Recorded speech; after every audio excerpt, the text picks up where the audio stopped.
യോഹന്നാന്റെ സുവിശേഷത്തിലെ നമ്മുടെ കർത്താവിൻ്റെ പ്രസ്താവനകളിൽ ഏറ്റവും ലളിതമായിരിക്കുന്ന ഒരാത്മീക പ്രസ്താവന നിങ്ങളോട് പങ്കുവെച്ചുകൊണ്ടാണ് ഈ മീറ്റിങ്ങിലെ പ്രധാന ദൂത് പങ്കുവെക്കാൻ കർത്താവിൻ്റെ ഉള്ളിലൊരു പ്രേരണ തന്നിരിക്കുന്നത്. അത് 14-ാം അധ്യായം, യോഹന്നാന്റെ സുവിശേഷം 14-ാം അധ്യായത്തിൻ്റെ 14-ാമത്തെ വാക്യമാണ്. ദയവായിട്ട് ആ വാക്യം ഒന്ന് വായിച്ചു തന്നാൽ ബാക്കി ശുശ്രൂഷയിലേക്ക് പ്രവേശിക്കാം. 14-ാം അധ്യായം 14-ാം വാക്യം ബൈബിൾ തുറന്നെല്ലാവരും നോക്കുമ്പോൾ ദയവായിട്ട് വായിച്ചാട്ടെ. നിങ്ങൾ എന്റെ നാമത്തിൽ എന്നോട് അപേക്ഷിക്കുന്നതൊക്കെയും ഞാൻ ചെയ്തു തരും. നിങ്ങൾ എന്നെ സ്നേഹിക്കുന്നുവെങ്കിൽ മതി. നിങ്ങൾ എന്റെ നാമത്തിൽ എന്നോട് അപേക്ഷിക്കുന്നതൊക്കെയും ഞാൻ ചെയ്തു തരും. ഞാൻ ചെയ്തു തരും. ഞാൻ ചെയ്തു തരും. സ്തോത്രം. യേശുക്രിസ്തു പ്രാർത്ഥനയ്ക്കൊരു മാതൃകയാണ്. ഈ വാക്യം പ്രാർത്ഥനയെ ഡിപ്പെൻഡ് ചെയ്തുകൊണ്ടൊരു വാക്യമാണ്. അപേക്ഷിക്കുക എന്നാണ് ഇവിടെ എഴുതിയിരിക്കുന്നത്. പ്രാർത്ഥനയ്ക്ക് ഒരുപാട് പര്യായ പദങ്ങൾ വിശുദ്ധ ബൈബിളിലുണ്ട്. ഉറക്ക വിളിക്കുക, സങ്കടം ബോധിപ്പിക്കുക, നിലവിളിക്കുക, പ്രാർത്ഥിക്കുക, അപേക്ഷിക്കുക, ഇതെല്ലാം പ്രാർത്ഥനയുടെ പര്യായ പദങ്ങളാണ്. അതിലൊരു പര്യായ പദമാണ് എന്നോട് അപേക്ഷിക്കുക എന്നെഴുതിയിരിക്കുന്നത്. യേശുക്രിസ്തു പ്രാർത്ഥിക്കുന്നവർക്ക് മാതൃകയാണ്. യേശുക്രിസ്തു പ്രാർത്ഥിക്കാൻ പഠിപ്പിച്ചവനാണ്. യേശുക്രിസ്തു പ്രാർത്ഥിക്കുന്നവരെ പ്രൊമോട്ട് ചെയ്യുന്നവനാണ്. സ്തോത്രം, ഹല്ലേലൂയ. പ്രാർത്ഥനയെക്കുറിച്ച് കർത്താവ് പഠിപ്പിച്ചിട്ടുണ്ട്. പ്രാർത്ഥനയെക്കുറിച്ച് കർത്താവ് ഉപമകൾ പറഞ്ഞിട്ടുണ്ട്. പ്രാർത്ഥനയെക്കുറിച്ച് സുവിശേഷങ്ങളിൽ 5 പ്രധാനപ്പെട്ട കാര്യങ്ങൾ ഉപമകളും പഠിപ്പിക്കലൊക്കെ മാറ്റിവെച്ചാൽ നേരിട്ട് പറഞ്ഞ 5 പ്രധാന വാക്യങ്ങളുണ്ട്. അതിലൊന്നാണിത്. പ്രാർത്ഥിക്കുന്നവർക്ക് എന്ത് ഫലമുണ്ട് എന്നതിനെക്കുറിച്ച് യേശു പറഞ്ഞ 5 വാക്കുകൾ. 5ഉം പറയാനാണ് നിൽക്കുന്നത്. പക്ഷെ എനിക്കറിയാം ഈ അന്തരീക്ഷം കണ്ടുകൊണ്ട് അത്രയൊന്നും പറയാൻ ഒക്കെന്ന് തോന്നുന്നില്ല. ഒരെണ്ണമെങ്കിലും നന്നായി പറയാൻ വേണ്ടി ഞാൻ ശ്രമിക്കാം. സ്തോത്രം. 5 കാര്യങ്ങൾ യേശു പറഞ്ഞിട്ടുണ്ട്. സ്തോത്രം. പ്രാർത്ഥനയെക്കുറിച്ച് നേരിട്ട് തന്നെ പിന്തുടർന്ന ആളുകളോട് പറഞ്ഞിട്ടുണ്ട്. പ്രാർത്ഥനയെക്കുറിച്ച് ബൈബിളിനകത്ത് ഒത്തിരി കാര്യങ്ങളുണ്ട്. പക്ഷേ യേശു പറഞ്ഞ പ്രധാനപ്പെട്ട 5 കാര്യങ്ങൾ, അതിലൊന്നാണ് ഇപ്പം നമ്മൾ വായിച്ചത്. സ്തോത്രം, ഹല്ലേലൂയ. അതിങ്ങനെയാണ് എഴുതിയിരിക്കുന്നത്. എൻ്റെ നാമത്തിൽ നിങ്ങൾ എന്നോട് അപേക്ഷിക്കുന്നതൊക്കെയും ഞാൻ ചെയ്തു തരുമെന്ന്. സ്തോത്രം. പ്രാർത്ഥിക്കുന്നവനെ നിരുത്സാഹപ്പെടുത്തുന്ന ആൾക്കാരുണ്ട്. സുവിശേഷ വിരോധികളൊന്നുമല്ല, നമ്മുടെ ഇടയിൽ തന്നെയുണ്ട് പ്രാർത്ഥിക്കുന്നവരെ നിരുത്സാഹപ്പെടുത്തുന്ന ആളുകൾ. ഇങ്ങനെയുള്ളവരാന്ന് പറയാം. നിങ്ങളോട് ആരെങ്കിലും പറഞ്ഞിട്ടുണ്ടോ, അയ്യോ സഹോദരി ഒറ്റയ്ക്കിരുന്നൊന്നും ഉപവസിക്കരുത് പറഞ്ഞിട്ടുണ്ടോ? അവനെ സൂക്ഷിച്ചോളണം. സ്തോത്രം. ആരെങ്കിലും പ്രാർത്ഥിക്കാമെന്ന് തീരുമാനിക്കുമ്പോൾ അവൻ്റെ കൂമ്പ് നുള്ളാൻ വേണ്ടി പ്രത്യേകം സാത്താൻ അഭിഷേകം ചെയ്ത് വിട്ടിരിക്കുന്ന ടൈപ്പ് അതല്ല. അപ്പം തിരിച്ചു ചോദിക്കണം, എൻ്റെ കർത്താവ് ഒറ്റയ്ക്കിരുന്നാ പ്രാർത്ഥിച്ച്, പൗലോസ് ഒറ്റയ്ക്കിരുന്നാ പ്രാർത്ഥിച്ച്, ഹന്ന ഒറ്റയ്ക്കിരുന്നാ പ്രാർത്ഥിച്ച്. ഇങ്ങനെ ഒറ്റയ്ക്കിരുന്ന് പ്രാർത്ഥിച്ചത് കൊണ്ട് പ്രത്യേകിച്ചൊന്നും സംഭവിക്കാനൊന്നുമില്ല. സ്തോത്രം. ചേട്ടന് പ്രാർത്ഥിക്കാൻ പേടിയാണെങ്കിൽ ചേട്ടൻ വേണ്ട, പ്രാർത്ഥിക്കുന്നവൻ പ്രാർത്ഥിക്കട്ടെ, പ്രാർത്ഥിക്കുന്നവൻ പ്രാർത്ഥിക്കട്ടെ. ചില ആൾക്കാരെ കണ്ടിട്ടുണ്ടോ, ഈ ആത്മീയത്തിൽ മൂത്ത ആൾക്കാരുണ്ട്.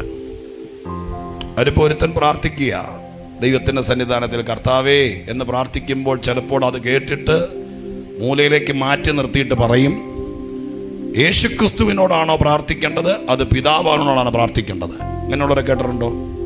കോട്ടയത്തുണ്ട് എല്ലാവരും, നിങ്ങളുടെ അടുത്തേക്ക് എത്തിയില്ലെന്നുള്ളൂ.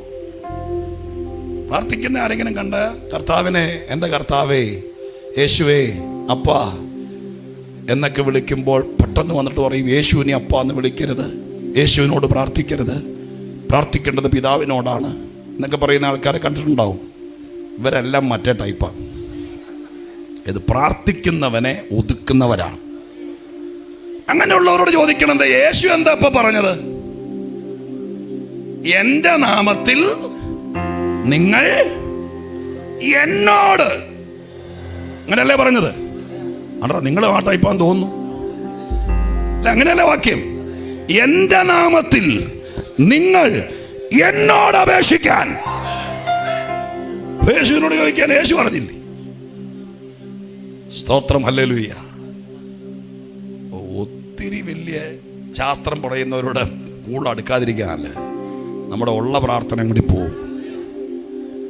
സ്തോത്രം. യേശു പറഞ്ഞു, എന്നോട് ചോദിച്ചോ. എന്നോട് ചോദിച്ചു എന്ന് പറഞ്ഞവനാണ് കർത്താവ്. ഇനി ആ കാര്യത്തിൽ സംശയം വേണ്ട, വാക്യം മുറുകെ പിടിച്ചോ. എന്നോട് ചോദിച്ചു. നമുക്കങ്ങനെ ആർഗ്യുമെൻ്റുള്ള വിഷയങ്ങളല്ല വിഷയം. പക്ഷേ സാധുക്കളായിരിക്കുന്ന ആളുകളോടൊക്കെ ഇങ്ങനെ പറയുന്നത് കൊണ്ട് ഒരു വാക്ക് പറഞ്ഞ് നിങ്ങളെ ബോധിപ്പിക്കുക എന്നത് ഞങ്ങളുടെ കർത്തവ്യമായതുകൊണ്ട് പറഞ്ഞെന്നേ ഉള്ളൂ. നിങ്ങളുടെ മനസ്സിനകത്ത് ഇരിക്കട്ടെ. കർത്താവിനോട് പ്രാർത്ഥിക്കാൻ. സ്തോത്രം. കർത്താവിനോട് പ്രാർത്ഥിക്കാൻ. അങ്ങനെ പ്രാർത്ഥിക്കുമ്പോൾ കർത്താവ് പറയുകയാണ്, നിങ്ങൾ പ്രാർത്ഥിക്കുമ്പോൾ ഞാൻ ചിലത് ചെയ്തു തരും. ഓർത്തോളണം, അത് നിങ്ങളുടെ മനസ്സിൽ കയറണം. പ്രാർത്ഥിക്കുന്നവർ,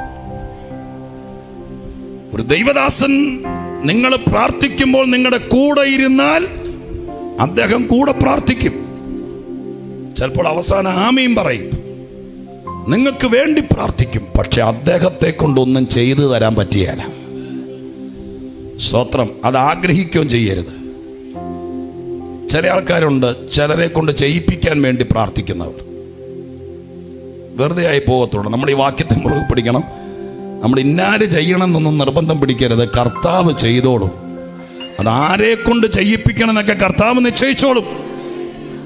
ഞാനൊരിക്കൽ മാർത്തയും മറിയെക്കുറിച്ച് പ്രസംഗിച്ചു. പൗരുഷനിലാന്ന് തോന്നുന്നു. അന്ന് പ്രസംഗിച്ചപ്പോൾ അന്ന് പറഞ്ഞപ്പോൾ ഇങ്ങനെ പറഞ്ഞതായിട്ട് ഓർക്കുന്നു. സ്തോത്രം. മാർത്ത കർത്താവിൻ്റെ കാൽക്കലിരിക്കുക. ലൂക്കോസ് 10 മാർത്ത കർത്താവിൻ്റെ കാൽക്കലിരിക്കുക. അപ്പം മറിയ കർത്താവിൻ്റെ കാൽക്കലിരിക്കുക. മാർത്ത വന്നിട്ട് പറയുന്നൊരു വാക്കുണ്ട്, കർത്താവേ, ശുശ്രൂഷയിൽ കുഴങ്ങിയിട്ട് വന്നിട്ട് പറയുകയാണ്, ഞാൻ ഒറ്റയ്ക്കുള്ളൂ, എന്നെ സഹായിക്കാൻ അവളോട് പറയണമേ. മാർത്തയുടെ അകത്ത് കയറിയ ദുരാത്മാവിൻ്റെ ഉദ്ദേശമുള്ളൂ, കർത്താവിൻ്റെ കാൽക്കലിരിക്കുന്നവളെ എങ്ങനെയെങ്കിലും എഴുന്നേൽപ്പിച്ചു വിടണം. കാൽക്കലിരിക്കുകയല്ലേ. അപ്പോൾ കാൽക്കലിരിക്കുന്നവളെ എങ്ങനെയെങ്കിലും, ഇവിടെ ചട്ടിയും പാത്രം കഴുകിക്കൊണ്ട് നിൽക്കുക, അതാണല്ലോ സഹായം എന്ന് പറയുന്നത്.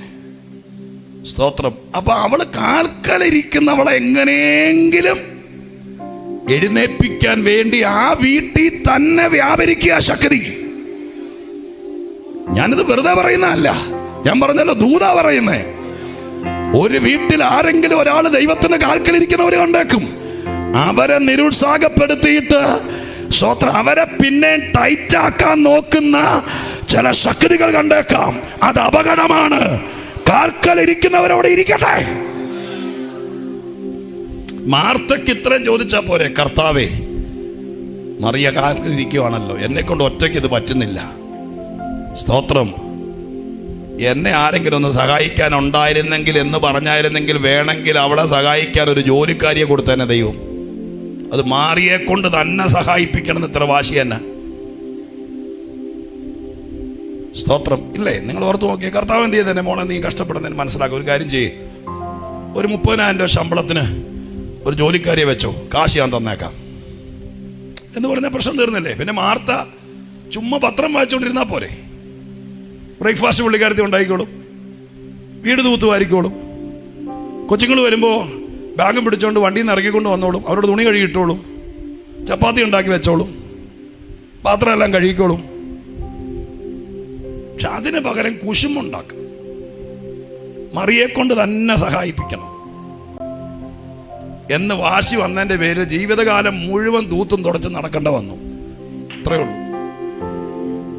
സ്വത്രം. പോർത്തോളം കാൽക്കലിരിക്കുന്ന ആരെങ്കിലും ഉണ്ടെങ്കിൽ അവരെ എഴുന്നേൽപ്പിക്കാൻ നോക്കരുത്.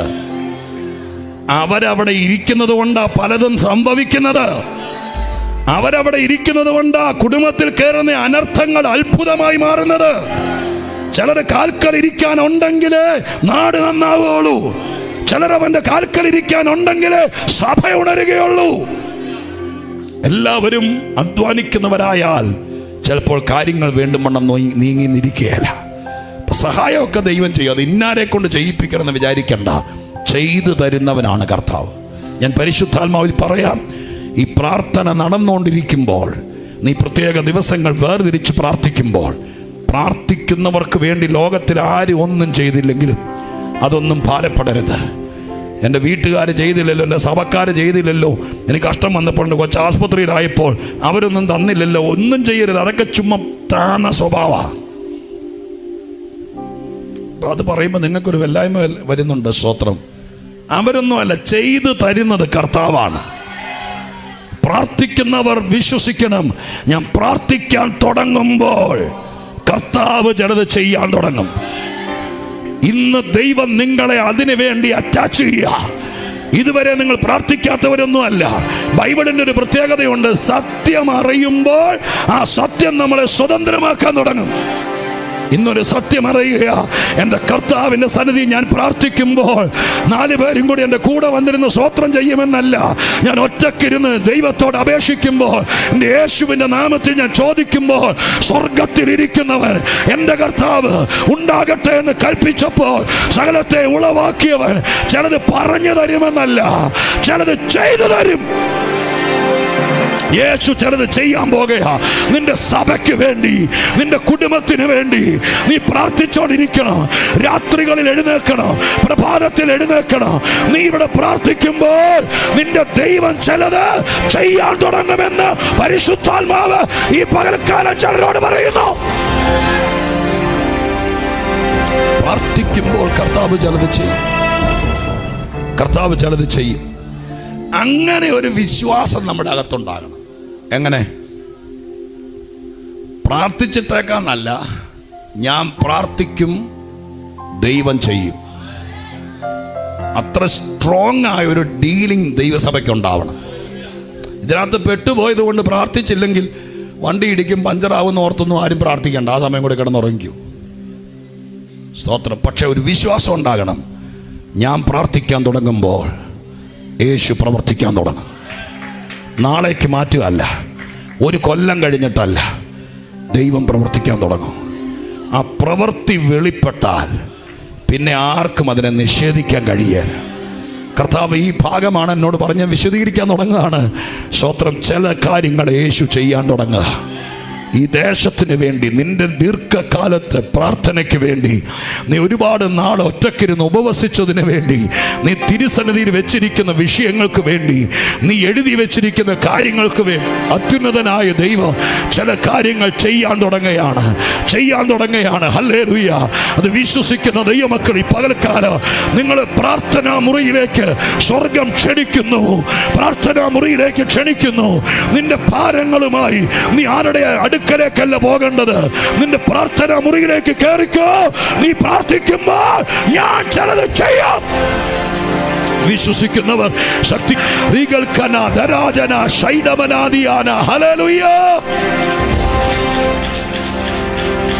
ഹല്ലേലൂയ. ആ ഒരു വിശ്വാസം നമ്മുടെ അകത്തുണ്ടാകും. ദാവീദിന് അങ്ങനെ ഒരു വിശ്വാസം ഉണ്ടായിരുന്നു. അതിന് പറ്റിയൊരു വാക്യം ഞാൻ വായിച്ചു കേൾപ്പിക്കാം. 1 ശമൂവേൽ 22 അധ്യായത്തിന്റെ 3-ാം വാക്യം വായിച്ചേ. 1 ശമൂവേൽ 22:3 വായിച്ചു. 1 ശമൂവേൽ 22:3. ദൈവം ചിലത് ചെയ്യുമെന്ന വിശ്വാസം.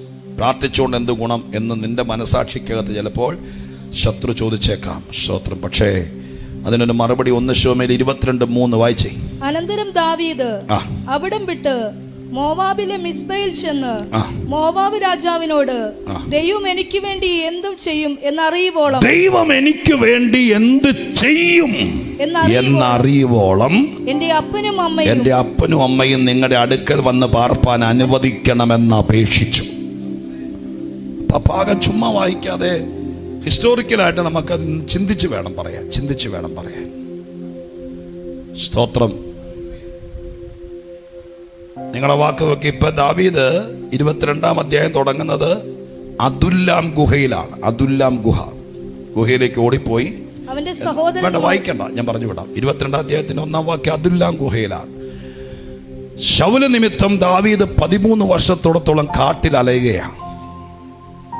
പ്രത്യേകിച്ച് വിവിധ സ്ഥലങ്ങളിൽ, പാറക്കെട്ടുകൾക്കിടയിൽ, ഗുഹയ്ക്കകത്ത്, ഒളിവിടങ്ങളിലെല്ലാം സ്വന്തം വീട്ടിൽ കിടന്നുറങ്ങാതെ രാത്രികളിൽ ജീവൻ കയ്യിൽ പിടിച്ചുകൊണ്ട് ആ മനുഷ്യൻ പല രാത്രികളിൽ ഭയത്തോടെ കിടന്നുറങ്ങി. ഇതിനിടയിൽ ശൗല് ബാക്കി എല്ലാ പരിപാടിയും മാറ്റി വെച്ചിട്ട് ദാവീദിനെ പിടിക്കാൻ വേണ്ടി ഇറങ്ങി. പക്ഷെ 13 കൊല്ലത്തിനിടയിൽ ഒരു പ്രാവശ്യം പോലും ശൗലിന് ദാവീദിനെ കൂടി കാണാൻ ഇടയായിട്ടില്ല. എന്നാൽ ബാക്കി പലരും കാട്ടിൽ ചെന്ന് ദാവീദിനെ കണ്ടിട്ടുണ്ട്, ആഹാരം കൊടുത്തിട്ടുണ്ട്, സംസാരിച്ചിട്ടുണ്ട്, ഇതെല്ലാം ചെയ്തിട്ടുണ്ട്. ശൗല് മാത്രം നോക്കിയാൽ കാണിയല്ല. ഞാൻ നിങ്ങളോടൊരു ദൂത് പറയാം. സ്വർഗം മറച്ചാൽ ആരിൽ നിന്നും ബാക്കി എല്ലാവരും കാണും, പക്ഷെ അവൻ മാത്രം കാണിയല്ല. അവൻ അന്വേഷിക്കാത്തത് കൊണ്ടല്ല, അവൻ്റെ കണ്ണ് മങ്ങിയത് കൊണ്ടല്ല, അവന് സ്വത്ര ഇൻ്റലിജൻ്റായ കഴിവില്ലാത്തത് കൊണ്ടല്ല. ദൈവം ഒരുവനെ മറച്ചാൽ, സ്വർഗം ഒരുവനെ സൂക്ഷിച്ചാൽ, അവനെ തപ്പി ആരൊക്കെ ഇറങ്ങിയാലും അവൻ്റെ കണ്ണിൽ പെടിയേല. ബാക്കി ആരൊക്കെ കണ്ടാലും ശൗല് കാണിയേല. അങ്ങനെ കളം മാറി ആ മനുഷ്യൻ അദുല്ലാം ഗുഹയിൽ പാർക്കുന്ന സമയത്ത് സഹോദരങ്ങളും പ്രിയപ്പെട്ടവരെല്ലാം ദാവീദ് അവിടെ ഉണ്ടെന്നും പറഞ്ഞുകൊണ്ട് കാണാൻ വന്നു. ആ കൂടെ അപ്പനും അമ്മയുണ്ട്. അപ്പനും അമ്മയും.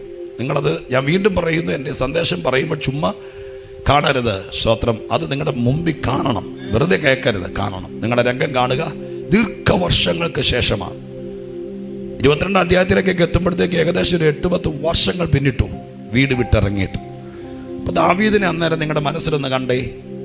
കാട്ടിൽ കിടക്കുക, മുടി വെട്ടിയിട്ടില്ല, താടി മിനുക്കിയിട്ടില്ല, കുളിച്ചിട്ടുണ്ടോയെന്നറിയില്ല, നല്ല ആഹാരം കഴിച്ചിട്ടില്ല, കാട്ടുകായ്കൾ പറിച്ചു നിന്ന് പ്രാകൃതനായി, ശരീരം ക്ഷീണിച്ച്. അഭിഷേകം ചെയ്യുന്ന സമയത്ത് ശൗല് പറഞ്ഞത് ഇങ്ങനെയാണ്, അവൻ കോമളനായിരുന്നു. പക്ഷെ കോമളത്തൊക്കെ നഷ്ടപ്പെട്ടു. ഞാൻ നിങ്ങൾ ചിലരോട് പറയാം, ജീവിതത്തിൻ്റെ ഒരു ഇടവേളയുണ്ട്. അന്ന് ചിലപ്പോൾ നമ്മുടെ സൗന്ദര്യം പോലും നഷ്ടപ്പെടും. പക്ഷെ ദൈവം ആർക്കും കടക്കാരനല്ലാത്തത് കൊണ്ട് സ്വർഗം അത് തിരിച്ചു തരും. ഹല്ലേലൂയ. അധ്വാനിച്ചതിൻ്റെയും കഷ്ടപ്പെട്ടതിൻ്റെയൊക്കെ ഫലമായിട്ട് ആ മനുഷ്യൻ കാട്ടിൽ കിടന്നെല്ലാം നഷ്ടപ്പെട്ടു. ഒരു കമ്പയെ തുണി ചുറ്റിയിരിക്കുന്ന പോലെ ആയിരിക്കും. ആ സമയത്ത് അപ്പനും അമ്മയും വന്ന് ദാവീദിനെ കാണുക. ഓ, നിങ്ങൾ അപ്പനും അമ്മയല്ലേ, ചങ്ക് പൊടിഞ്ഞു പോവും. ഈ പിള്ളേരൊക്കെ പഠിക്കാൻ വിട്ടിരിക്കുന്ന അപ്പനമ്മമാർക്കറിയാം. സ്തോത്ര ഹല്ലേലൂയ. അപ്പനമ്മമാർക്കറിയാം. വെളിയിലൊക്കെ പഠിക്കാൻ പോകുമ്പോഴേ, കാനഡ, ഓസ്ട്രേലിയ, UK ഒക്കെ പഠിക്കാൻ പോകുമ്പോഴേ, ഇവിടെ പിള്ളേരെ നമ്മളൊരു എന്താ പറയുക, അടുക്കളയിൽ കയറി ഒരു ഗ്ലാസ് പോലും കഴിച്ചിട്ടുണ്ടായിരിക്കുകയില്ല. ആ പിള്ളേരൊക്കെ നമ്മൾ UK പഠി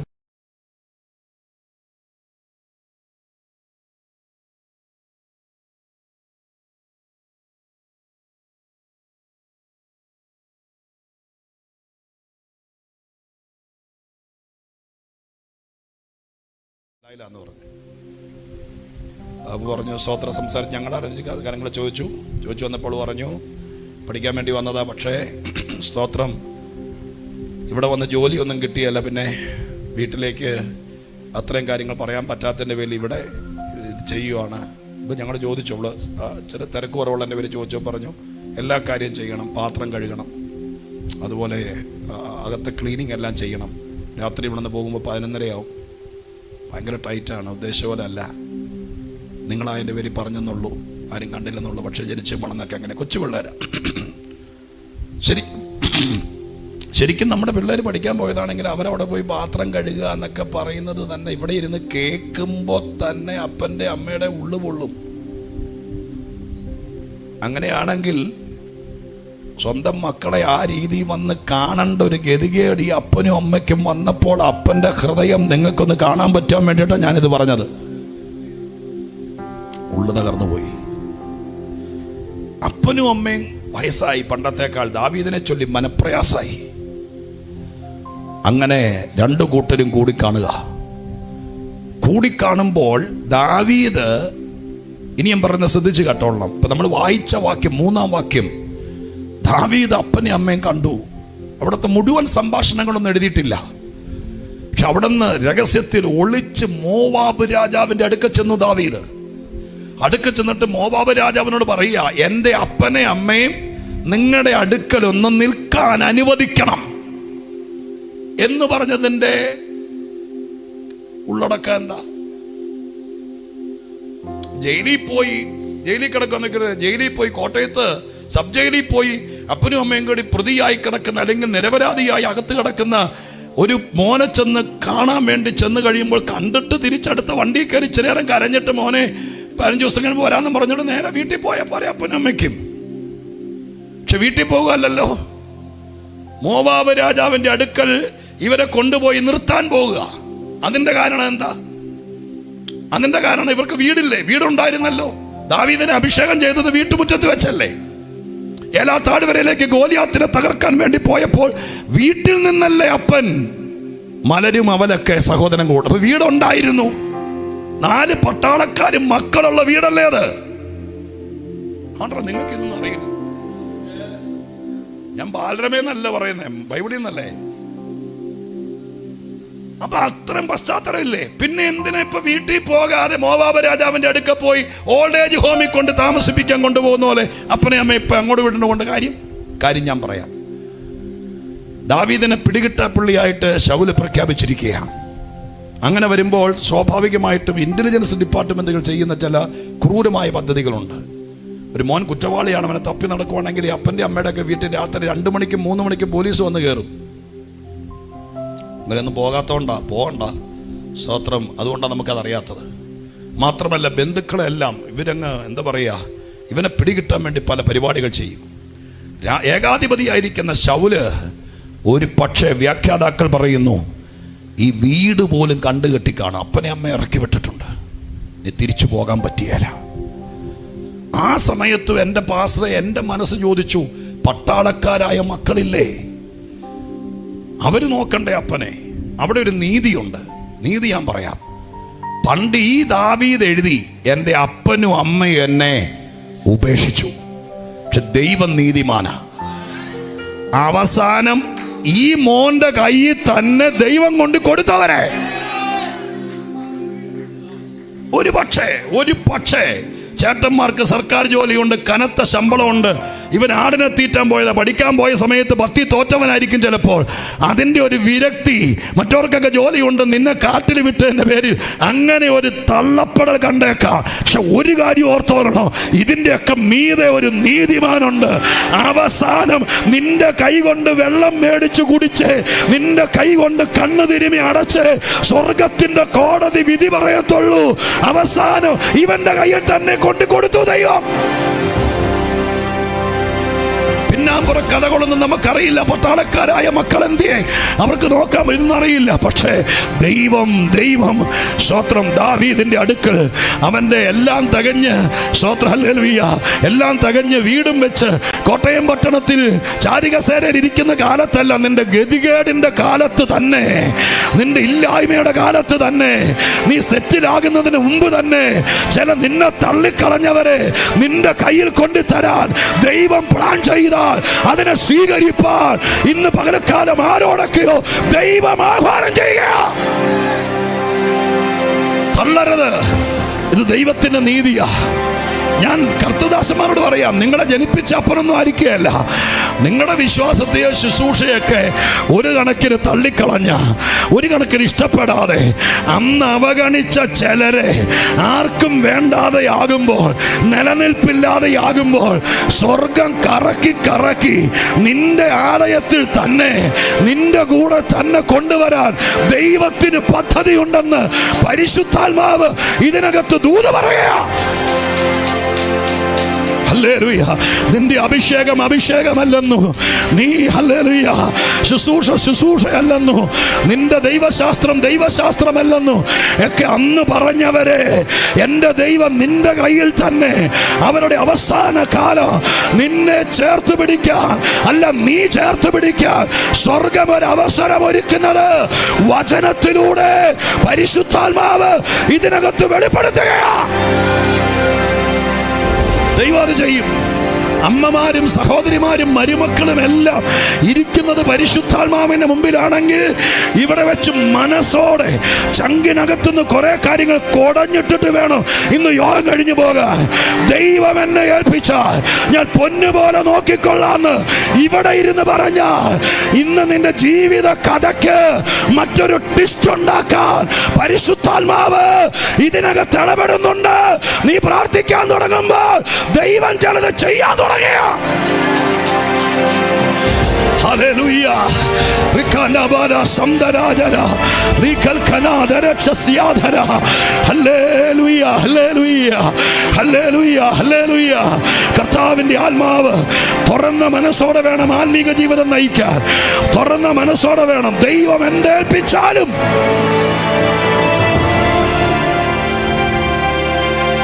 ഞാനിപ്പോ ഗുഹേല കിടക്കുന്നതെങ്കിലും ഞാൻ ഇറക്കി വിടുകയല്ല. ഞാൻ 2 കരം നീട്ടി സ്വീകരിച്ചോളാം. എന്നത് ഇപ്പം ഇവിടെ വെച്ച് കർത്താവിനോട് പറഞ്ഞാൽ ഈ മാർച്ച് മാസം കഴിയുമ്പോൾ ഈ പറയുന്നത് എന്താണെന്ന് ദൈവം തെളിയിക്കും. സ്തോത്രം, ഹല്ലേലൂയ. നിന്നെ പഴിചാരി, നിന്നെ കുറ്റം പറഞ്ഞ്, നിന്നെ മാത്രം പഴിചാരി ഇത്രയും നാളും കഥ ചമച്ചുകൊണ്ടിരുന്നവരുടെ നടുവിൽ സ്വർഗം മാറ്റിയിട്ട് അത് ആഘോഷിച്ചവരുടെ മുമ്പിൽ വെച്ച് നിന്നെ പഴിച്ചവരെ നിന്റെ കയ്യിലേക്ക് തന്നിട്ട് നീ എടുത്തോളാൻ പറയുന്ന ഒരു ദൈവത്തിന്റെ കൃപ ഞാൻ ഇതിനകത്ത് കാണുകയാ. ഇത് വെറും വ്യാഖ്യാനമല്ല, ഇത് വചനത്തിന്റെ വെളിപ്പാടാണ്. സ്വർഗം ചില കുടുംബങ്ങളോട് നീതി കാണിക്കാൻ പോകുക. നിങ്ങളെ ഇറക്കി വിട്ട സഭകളുണ്ടോ എനിക്കറിയില്ല. നിന്നെ തള്ളിക്കളഞ്ഞ നേതൃത്വമുണ്ടോ എനിക്കറിയില്ല. നിനക്ക് നിന്റെ പുറകിൽ കരുക്കൾ നീക്കിയ ആ കാലത്തെ ആത്മീക രാഷ്ട്രീയത്തിലെ സമർത്ഥന്മാരുണ്ടോ? അവസാനം നിന്റെ അടുക്കൽ വരുന്നൊരു കാഴ്ച ദൈവം എന്നെ കാണിക്കുക. Hallelujah, hallelujah. ദാവീദ് നല്ല മനസ്സുള്ളവൻ. ഞാൻ പറയണ്ടല്ലോ അദ്ദേഹത്തെ കുറിച്ച്.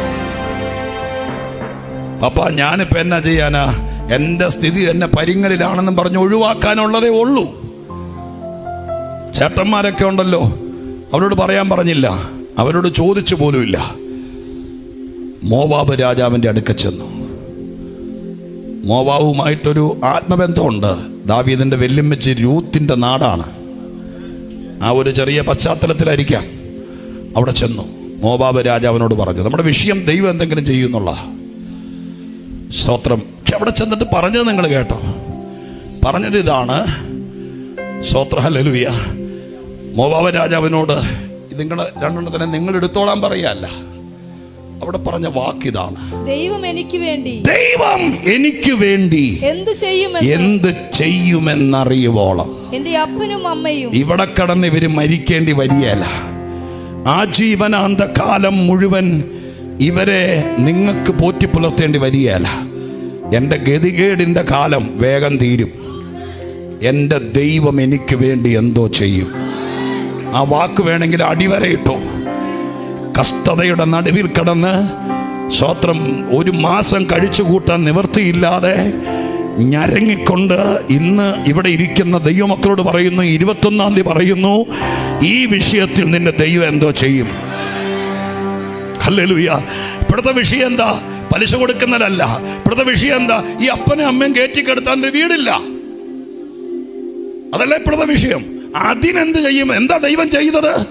അധികം താമസിയാതെ സർവശക്തനായ ദൈവ ചരിത്രം ഞാൻ ചുരുക്കി പറയാം.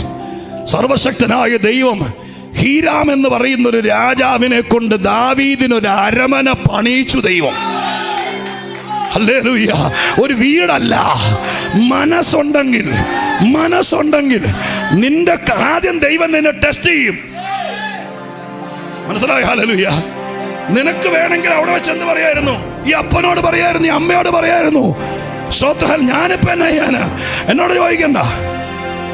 ചേട്ടന്മാരൊക്കെ ഉണ്ടായിരുന്നല്ലോ, വേണമെങ്കിൽ ആ അമർഷമൊക്കെ അകത്ത് വെച്ചോണ്ട് പറയായിരുന്നു, എൻ്റെ ഗതികേടിൻ്റെ കാലത്ത് നിങ്ങൾ എന്നെ അന്വേഷിച്ചിട്ടില്ലല്ലോ, ഇപ്പൊ ഞാൻ എന്നെ ചെയ്യാനാ എന്ന് പറഞ്ഞ് വേണമെങ്കിൽ ഒഴിവാക്കാമായിരുന്നു. അങ്ങനെ ഒഴിവാക്കിയാൽ ചിലപ്പോൾ അരമന വരില്ലായിരുന്നു. മനസ്സിലായോ? നീതി നടപ്പാക്കാൻ വേണ്ടി ദൈവം തമ്പുരാൻ ചിലപ്പോൾ സ്തോത്രം. നമ്മുടെ സർക്കാർ ഇനി കയറി വരാൻ പോകുന്ന സർക്കാരെല്ലാം മത്സരമല്ലേ വീട് പണിയാൻ വേണ്ടി. പത്രം വായിക്കാറില്ല അല്ലേ? സോറി അല്ലേ? സ്തോത്രം. ഞങ്ങൾ 100 പണിയും, ഞങ്ങൾ 300 പണിയും എന്ന് പറഞ്ഞ് മത്സരമല്ലേ? അതിനകത്ത് ഒരെണ്ണം കിട്ടുമായിരിക്കും. ഏത് ഇവിടെ വെച്ച് ഉടായിപ്പ് കാണിച്ചാൽ, ഈ ടെസ്റ്റിൽ തോറ്റാൽ ചിലപ്പോൾ ഇതുപോലൊരു 3 സെന്റിനകത്ത് 2 മുറി കിട്ടുമായിരിക്കും. പക്ഷെ അരമന കിട്ടിയാല.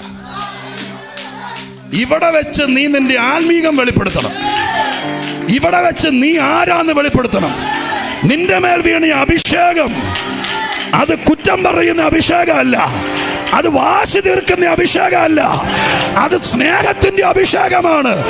എനിക്ക് സ്നേഹമേ ഉള്ളൂ. എൻ്റെ ഹൃദയത്തിനകത്ത് ആരോടും വൈരാഗ്യമില്ല. എന്നെ ഉപേക്ഷിച്ചവരോടും എന്നെ ചവിട്ടിയവരോടും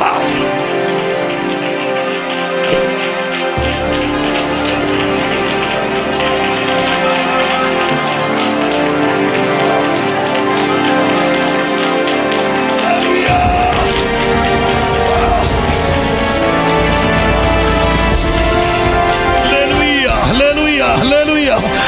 ചവിട്ടുകൊണ്ടവർക്കറിയാം, ഒറ്റപ്പെട്ടവർക്കറിയാം ആ നൊമ്പരം, ആ വൈകാരികത.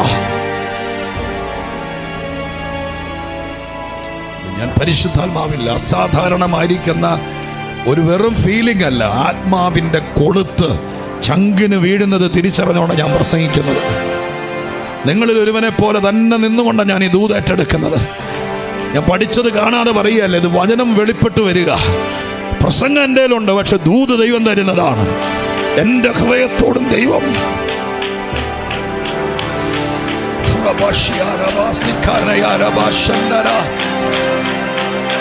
ദൈവമേ ദൈവമേ ദൈവമേ ദൈവമേ, ഇതാണ് അഭിഷേകത്തിന്റെ ഗുണമെന്ന് നീ തെളിയിക്കാൻ, നിന്റെ വീട്ടിൽ തെളിയിക്കാൻ, നിന്റെ അപ്പന്റെ മുമ്പിൽ തെളിയിക്കാൻ, നിന്റെ അമ്മായിയമ്മയുടെ മുമ്പിൽ തെളിയിക്കാൻ, നിന്നെ ഒതുക്കിയവരുടെ മുമ്പിൽ തെളിയിക്കാൻ സ്വർഗം ഒരു ചാൻസ് തരുമ്പോൾ അതിനെ തള്ളിക്കളയാതിരുന്നാൽ അവർക്ക് വേണ്ടി എന്താ ചെയ്യാൻ പോകുന്നതെന്ന് പറയാൻ പറ്റിയാലെന്ന്.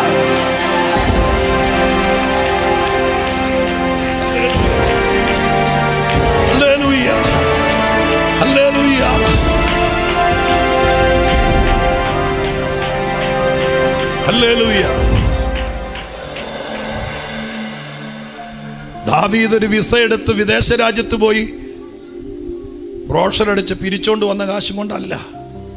ദൈവമാണ് പറഞ്ഞത് ഹീരാമിനോട്. ഞാനിത് പറയുമ്പോൾ എൻ്റെ മനസ്സ് വീണ്ടും ചിന്തിക്കുന്നു, ശൗല് രാജാവായിരുന്ന കാലത്ത് ശൗലിനൊരു അരമന ഉണ്ടായിരുന്നു എന്ന് ഞാൻ വായിച്ചിട്ടില്ല.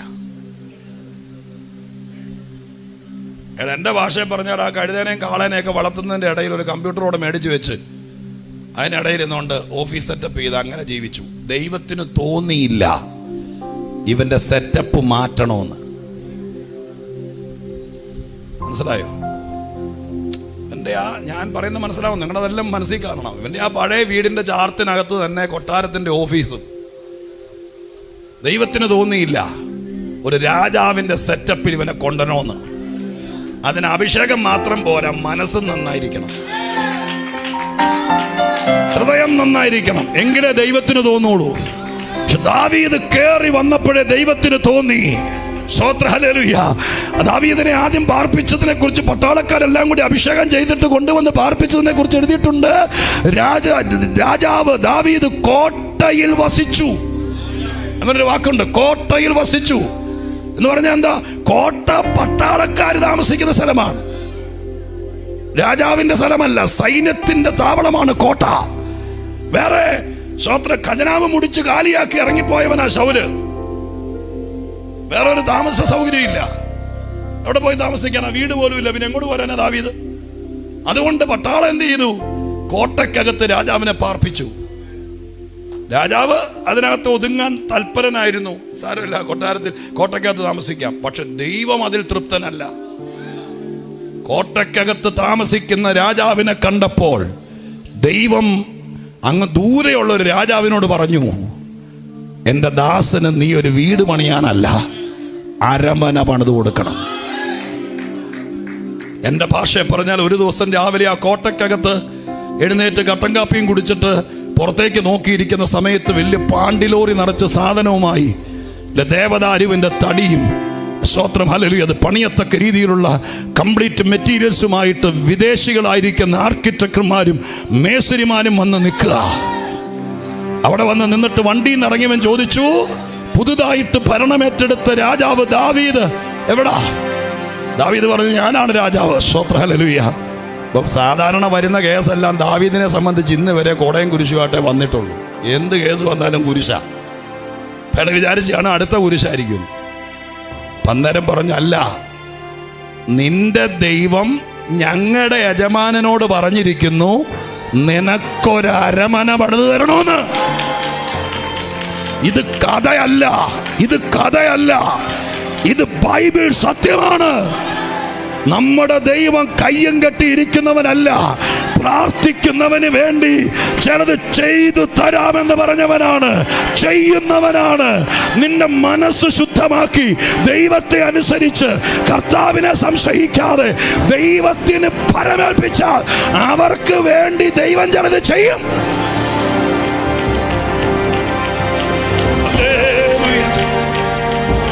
അരമന പണിയേണ്ട സ്ഥലം എവിടാ? അരമന പണിയേണ്ട സ്ഥലം എവിടാ? ദാവീദ് പറഞ്ഞു കാണാം, അങ്ങനെയൊന്നും ചിന്തിച്ചിട്ട് പോലുമില്ല. സ്തോത്രം. അങ്ങനെ ചിന്തിച്ചിട്ട് പോലും. എന്നാണെങ്കിലും ഒരു പ്രത്യേക സ്ഥലം ചൂണ്ടിക്കാണിച്ചു കൊടുത്തു. ആ ചൂണ്ടിക്കാണിച്ച സ്ഥലത്ത് അവർ പണി ആരംഭിച്ചു. എൻ്റെ ഭാഷയെ പറഞ്ഞാൽ ആ അരമനക്കകത്ത് പരിച തൂക്കണ്ട ആണി വരെ ഈ രാജാവിൻ്റെ സ്ഥലത്തുനിന്ന് കൊണ്ടുവന്നു. അത്രയ്ക്ക് വിശ്വസ്തനാ ദൈവം. ദൈവം എന്തോ ചെയ്യാൻ പോവാ. ദൈവം നിന്റെ വിശ്വസ്തത കണ്ടിട്ട്, നിന്റെ ആത്മാർത്ഥത കണ്ടിട്ട്, നിന്റെ ഹൃദയം കണ്ടിട്ട് പരിശുദ്ധാത്മാവ് എന്തോ ചെയ്യാൻ പോവാ. സഭയ്ക്ക് വേണ്ടി എന്തോ ചെയ്യാൻ പോവാ. ദൈവം ആരോടോ പറയാൻ പോവാ. അല്ലെങ്കിൽ ഇങ്ങനെയുള്ള വ്യാഖ്യാനങ്ങൾ ഈ ശുശ്രൂഷയ്ക്കകത്ത് കയറി വരേണ്ട കാര്യമില്ല. പ്രാർത്ഥനയാണ് നമ്മുടെ വിഷയം, പ്രാർത്ഥനയാണ് വിഷയം. പക്ഷെ കർത്താവ് എന്തോ ചെയ്യാൻ പോവുക. പ്രാർത്ഥന കുറയ്ക്കരുത്. ഹല്ലേലൂയ. ഇതിനകത്ത് നോട്ടീസ് അടിച്ച യോഗങ്ങൾ മാത്രമല്ല, അതിഥി പ്രസംഗിയർ വന്ന് നടക്കുന്ന യോഗം മാത്രമല്ല, നിങ്ങൾക്ക് ആർക്ക് ദൈവസന്നിധിയിൽ വന്നിരുന്ന് നെടുമ്പാട് വീണ് കരയാൻ തുടങ്ങ്, പ്രാർത്ഥിക്കാൻ തുടങ്ങുമ്പോൾ പ്രാർത്ഥിക്കുന്ന സഭയ്ക്ക് വേണ്ടി, പ്രാർത്ഥിക്കുന്ന കുടുംബത്തിന് വേണ്ടി, പ്രാർത്ഥിക്കുന്ന ദൈവദാസന്മാർക്ക് വേണ്ടി, പ്രാർത്ഥിക്കുന്ന ദൈവ മക്കൾക്ക് വേണ്ടി ദൈവം ദൈവം ദൈവം എന്തോ ചെയ്യാൻ പോവാ. ഞാൻ വിശ്വസിക്കുന്നു 2026 ഈ സഭയ്ക്ക് വേണ്ടി, നിന്റെ കൈ ശൂന്യമാണെങ്കിലും, നിന്റെ സാഹചര്യം മോശമാണെങ്കിലും, നിന്റെ കയ്യിൽ ഒന്നുമില്ലെങ്കിലും, നീ നോക്കുന്നിടത്തല്ല നിന്റെ കണ്ണിനകത്ത് കയറാത്ത വീതിയിൽ ആ നിലവാരത്തിലെ ബഡ്ജറ്റുകളാണെങ്കിലും എൻ്റെ ദൈവം ചിലരോട് പറഞ്ഞാൽ, അവൻ ചെയ്യാൻ തുടങ്ങിയാൽ അതിന് പരിമിതിയുണ്ടോ? അതിന് വിഘ്നം ചെയ്യാൻ ആർക്ക് കഴിയും? വിശ്വസിക്കുന്നവർ ദൈവത്തോട് പറ, അങ്ങ് ചെയ്യുന്നത് കാണാൻ, അങ്ങ് ചെയ്യുന്നത് കാണാൻ ഞങ്ങൾക്ക് കൊതിയുണ്ട് കർത്താവേ. ഈ ദൂത് ഇന്ന് പകലിൽ ഇവിടെ കേൾക്കുമ്പോൾ ഇതിവിടെ സംഭവിക്കേണ്ട വിത്താണ്. ഇതിവിടെ മുളയ്ക്കും, ഇതിവിടെ 100 മേനി ഫലം കായ്ക്കും. ആണ്ടുകൾ കഴിയുന്നതിനേക്കാൾ മുമ്പ് കർത്താവ് അത് ചെയ്യാൻ തുടങ്ങുക, ദൈവം അത് ചെയ്യാൻ തുടങ്ങുക. കർത്താവ് ചിലരോട് പറഞ്ഞാൽ അവർക്കത് ചെയ്യാതിരിക്കാൻ കഴിയുമോ? Hallelujah. Praise the Lord. Thank you, Jesus. Hallelujah.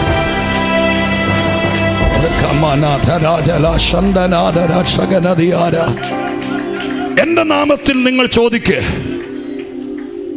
നിങ്ങൾ അപേക്ഷിക്കുന്നത് ഞാൻ ചെയ്തു തരും. സ്തോത്രം.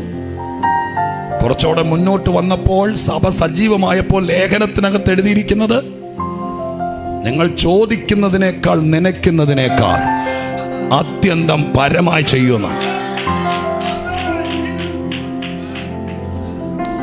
മുമ്പോട്ട് ചെല്ലും തോറും പല സ്പോൺസർമാരും വെട്ടിക്കുറയ്ക്കുക ചെയ്യാറുള്ളത് അല്ലേ? ആദ്യം 10,000 രൂപ വെച്ച് അയച്ചു തന്നുകൊണ്ടിരുന്നു. പിന്നെ ആരാണ്ട് ഇവിടെ നിന്ന് ചെന്നവൻ പറഞ്ഞു, ഓ പുള്ളിക്ക് ഇപ്പോൾ ഇഷ്ടം പോലെ കാശാ, കാറ് കാണണം, 45 ലക്ഷത്തിൻ്റെ ആന്ന് പറഞ്ഞപ്പോൾ പുള്ളി നേരെ 2,000 ആക്കി. ശാപം കിട്ടാതിരിക്കാൻ വേണ്ടി 2 തരുന്നുണ്ടല്ലോ. അതാണ് സ്പോൺസർ. പക്ഷെ സഭയുടെ കാന്തൻ ഇവിടെ വന്നപ്പോൾ പറഞ്ഞു, എന്നോട് അപേക്ഷിക്കാതെ ഞാൻ ചെയ്തു തരാം. പക്ഷെ സഭ സജീവമായപ്പോൾ പൗലോസിനോട് പറഞ്ഞു, ഞാൻ ഇച്ചിരൂടെ കൂട്ടാൻ പോവാ. ചോദിക്കുന്നതല്ല, ചോദിക്കുമ്പോൾ നനയ്ക്കുന്നതിനേക്കാൾ അപ്പുറം. ഹല്ലേലൂയ.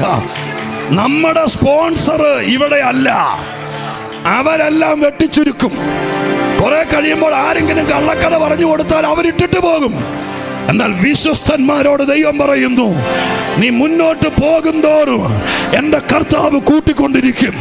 നീ ചിന്തിക്കാത്തത്, നീ ചോദിക്കാത്തത്, നീ വിചാരിക്കാത്തത്, ഹല്ലേലൂയ, അത് ഞാൻ നിനക്ക് തരും. അങ്ങനെ ചെയ്യാൻ കർത്താവ് വിശ്വസ്തനാണ്. കരമുയർത്തി ദൈവത്തിന് സ്തോത്രം ചെയ്താട്ടെ. പ്രാർത്ഥന എന്ന വിഷയത്തെ പറയുമ്പോൾ എൻ്റെ മനസ്സിലേക്ക് ഓടി വരുന്നു, ഈ കർത്താവ് പറഞ്ഞ കാര്യത്തിലേക്ക് തന്നെ പോകാൻ എൻ്റെ മനസ്സ് വെമ്പൽ കൊള്ളുന്നതെങ്കിലും ദൂത് കർത്താവ് എന്നെ പല വിധത്തിലേക്ക് കൊണ്ടുപോകുന്നതുകൊണ്ട് ഞാൻ നിങ്ങളെ ഓർപ്പിക്കാം. സ്തോത്രം. ചിന്തയെന്ന് ഞാൻ പറയാം. പ്രാർത്ഥന എന്ന വിഷയം വിശുദ്ധ ബൈബിളിനകത്ത് പ്രാർത്ഥന കണ്ടുപിടിച്ചത് സായിപ്പോ ഇവിടെ സഭാ കമ്മിറ്റിക്കാരുമല്ല. പ്രാർത്ഥന എന്ന പദ്ധതി ഇവിടെ ആവിഷ്കരിച്ചത് ദൈവമാണ്. വേദപുസ്തകത്തിൽ ആദ്യമായി പ്രാർത്ഥന എന്നൊരു വാക്ക് വരുന്നത് ഉൽപ്പത്തി 20:7 വേണമെങ്കിൽ ഒന്ന് വായിച്ചാലേ. ഉൽപ്പത്തി 20:7. ഉൽപ്പത്തി 20:7 ആദ്യമായിട്ട് ബൈബിളിൽ പ്രാർത്ഥന എന്നൊരു വാക്ക് വരുന്നത്. 20:7 വായിച്ച്.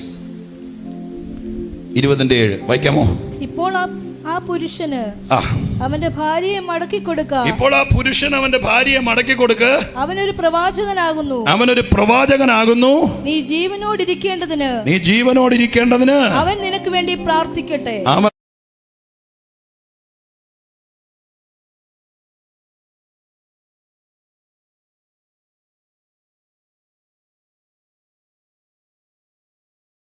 പറയുന്നത് എന്താ പറയുന്നത്? നീ ജീവനോടിരിക്കേണ്ടതിന് അബ്രഹാം, അവൻ പ്രവാചകനാണ്, അവൻ നിനക്ക് വേണ്ടി പ്രാർത്ഥിക്കട്ടെ. പ്രാർത്ഥന എന്ന സംഭവത്തെ പുറത്തു കൊണ്ടുവന്നത് ദൈവമാണ്. സ്തോത്രം. അതിനർത്ഥം നോഹ പ്രാർത്ഥിച്ചോ ഹാനോക്ക് പ്രാർത്ഥിച്ചോ ഇതൊന്നും എനിക്കറിയില്ല, എൻ്റെ വിഷയമല്ല. ഞാൻ വാദിക്കാൻ വേണ്ടിയിട്ടല്ല ബൈബിള് പഠിക്കുന്നത്. പാവപ്പെട്ടവർക്ക് ദൂത് കിട്ടാൻ വേണ്ടിയാണ് ബൈബിള് പഠിക്കുന്നത്. രണ്ട് വിധത്തിൽ ബൈബിള് പഠിക്കാം. ഒന്ന് വാദിക്കാൻ. യൂട്യൂബിലൊക്കെ നിങ്ങൾ കണ്ടിട്ടില്ലേ, യേശുക്രിസ്തു ദൈവമാണോ എന്നും പറഞ്ഞൊരു വാദം നടക്കുക. കൊല്ലം കുറേയായി തുടങ്ങിയിട്ട്. അതിനുവേണ്ടി ബക്കറ്റിനകത്ത് വെള്ളം പിടിച്ച് വെച്ച് അതിനകത്ത് കാലിട്ടിരുന്ന് ഉള്ള പുസ്തകം മുഴുവൻ പഠിക്കുക. സ്തോത്രം. എന്നും തർക്കം നടക്കുക. ഞാൻ ഇതുവരെ കണ്ടിട്ടില്ല യേശുക്രിസ്തു ദൈവം അല്ലെന്ന് പറയുന്നവരും അതിനകത്തുണ്ട്, ആണെന്ന് പറയും. ഇവർ രണ്ടുപേരും ഇന്ന് വരെ തോറ്റിട്ടുമില്ല, ജയിച്ചിട്ടുമില്ല. എന്തെങ്കിലും തോന്നുന്നുണ്ടോ? എന്താ സ്തോത്രം. ഒരു സെബാസ്റ്റ്യൻ എന്ന് പറഞ്ഞ ആളില്ലേ, ഭയങ്കരമായിട്ട് പുന്നക്കൽ ദാസ്, പുള്ളി എന്നാ സംഭവം അടിക്കുന്നത്. ഇന്ന് വരെ പുള്ളി തോറ്റിട്ടുണ്ടോ? തോറ്റിട്ടില്ല. നമ്മുടെ ഓൺലൈനുണ്ടോ അറിയില്ല, ശാസ്ത്ര പേര് പറഞ്ഞ പ്രശ്നമെന്ന് അറിയത്തില്ല. നമ്മുടെ ഞാനല്ല പറഞ്ഞ, സാറാ പറഞ്ഞ ശാസ്ത്രം. ഇന്ന് വരെ പുള്ളി തോറ്റിട്ടുണ്ടോ? ജയിച്ചിട്ടുണ്ടോ? വാദിക്കാൻ വേണ്ടി പഠിച്ചാൽ ഒരിക്കലും ജയിക്കുന്നുമില്ല, തോക്കുന്നുമില്ല. അങ്ങനെ ഒരു തർക്കത്തിന് ഞാൻ പഠിക്കാറില്ല. എൻ്റെ മുമ്പിൽ വരുന്നത് പാവപ്പെട്ട ആളുകളാണ്. അവർക്ക് വേണ്ടി ഇതുപോലെ കണ്ടെത്താതെ അവരോട് പറയാം, അവർ ജയിച്ചിട്ടുണ്ട്, ആ പോക്ക് അവർ രക്ഷപ്പെട്ടിട്ടുണ്ട്. സ്തോത്രം. ഹല്ലേലൂയ. അപ്പം അതുകൊണ്ട് പണ്ട് ഞാനത് പറഞ്ഞപ്പോൾ ഓർക്കുകയാണ്, ടി.ജി. ഉമ്മച്ച് എന്ന് പറഞ്ഞൊരു കർത്തൃദാസൻ IPCയിലെ സ്തോത്രം ഭയങ്കര ശക്തനായിരുന്നു. ആ കാലത്തെ കെ. എബ്രഹാം സാർ അടക്കമുള്ള കിടികിട്ടിയ കർത്തൃദാസന്മാരുടെ നിരയിൽ ടി.ജി. ഉമ്മച്ചനെ പച്ചൻ ശക്തനായിരുന്നു, താർക്കികനായിരുന്നു. അന്ന് പൊതുസ്ഥലങ്ങളിൽ വെച്ച് ഇതുപോലെ ഖണ്ഡന പ്രസംഗങ്ങളുണ്ട്. അന്ന് ഖണ്ഡന പ്രസംഗം. സമുദായക്കാരായിട്ട് സ്നാനം എന്ന വിഷയം. ഇപ്പം സ്നാനം സത്യമാണെന്ന് തെളിയിക്കാൻ വേണ്ടി 7 ദിവസമൊക്കെ കപ്പക്കാലായിലോ അല്ലെങ്കിൽ പരസ്യ സ്ഥലത്തോ ആദ്യം വന്നിട്ട് ചിലപ്പോൾ ഉമ്മച്ചൻ സാറിൻ്റെ 7 ദിവസത്തെ ക്ലാസ് കാണും, സ്നാനം സത്യമാണ്. അത് കഴിയുമ്പോൾ അതേ പന്തലിൽ തന്നെ സ്നാനപ്പെട്ടില്ലെങ്കിലും കുഴപ്പമില്ല, ജീവിതം നന്നായ മതി എന്ന് പ്രസംഗിക്കുന്ന ആൾക്കാർ വന്ന് 7 ദിവസം പ്രസംഗിക്കും. അപ്പം നാട്ടുകാരാകെ കൺഫ്യൂഷനിലാവും. സ്തോത്രം. അങ്ങനെയായിരുന്നു. പരിശുദ്ധാത്മ, അന്യഭാഷ, ഇതെല്ലാം ഖണ്ഡന പ്രസംഗം നടത്തുന്ന ആളായിരുന്നു അദ്ദേഹം. എന്നെ ബൈബിൾ കോളേജിൽ പഠിപ്പിച്ച ഒരു സാറ് ക്ലാസ്സിൽ പറഞ്ഞതാണ്, അദ്ദേഹം മരിക്കാൻ കിടക്കുമ്പോൾ തൻ്റെ ശിഷ്യന്മാരായിരിക്കുന്ന ആളുകൾ അടുത്ത് വന്നപ്പോൾ അദ്ദേഹം ഗദ്ഗതത്തോടൊരു കാര്യം പറഞ്ഞത് ഇതാണ്: ഞാൻ എൻ്റെ ആയുസ്സിൽ ഖണ്ഡന പ്രസംഗത്തിന് വേണ്ടി ഒരുപാട് തർക്കങ്ങളും വാദങ്ങളും നടത്തും, പക്ഷെ അതൊന്നും പറയത്തക്ക പ്രയോജനം കണ്ടില്ല.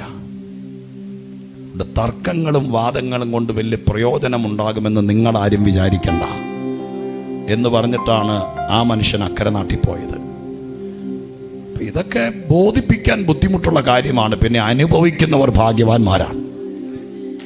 സ്തോത്രം. അന്യഭാഷ അതൊന്നും നമുക്ക് എഴുതി തരാനൊന്നും പറ്റിയല്ല. ദൈവം തന്നാൽ അത് പ്രാപിച്ചാൽ ഭാഗ്യം. വിശ്വസിക്കുന്നവർക്ക് അത് പകരാൻ ദൈവം വിശ്വസ്തൻ. ഇതൊക്കെ സ്തോത്രം നമ്മൾ അനുഭവിക്കേണ്ടതാണ്. ആത്മീകം ഒരിക്കലും ക്ലാസ് എടുത്ത് പഠിക്കേണ്ടതല്ല, അതെല്ലാം അനുഭവിക്കേണ്ടതാണ്. അതിന് നമ്മൾ വിധേയപ്പെടുകയേ നിവൃത്തിയുള്ളൂ. അപ്പോൾ ഞാൻ പറഞ്ഞു വന്നത്, അതിന് മുമ്പ് ആരെങ്കിലും പ്രാർത്ഥിച്ചോ ഇല്ലയോ എന്നും നമുക്കറിയില്ല. പക്ഷെ പ്രാർത്ഥന എന്ന വാക്ക് ആദ്യം വന്നത് ഇവിടെയാണ്. അത് പറഞ്ഞത് ദൈവമാണ്. സ്തോത്രം.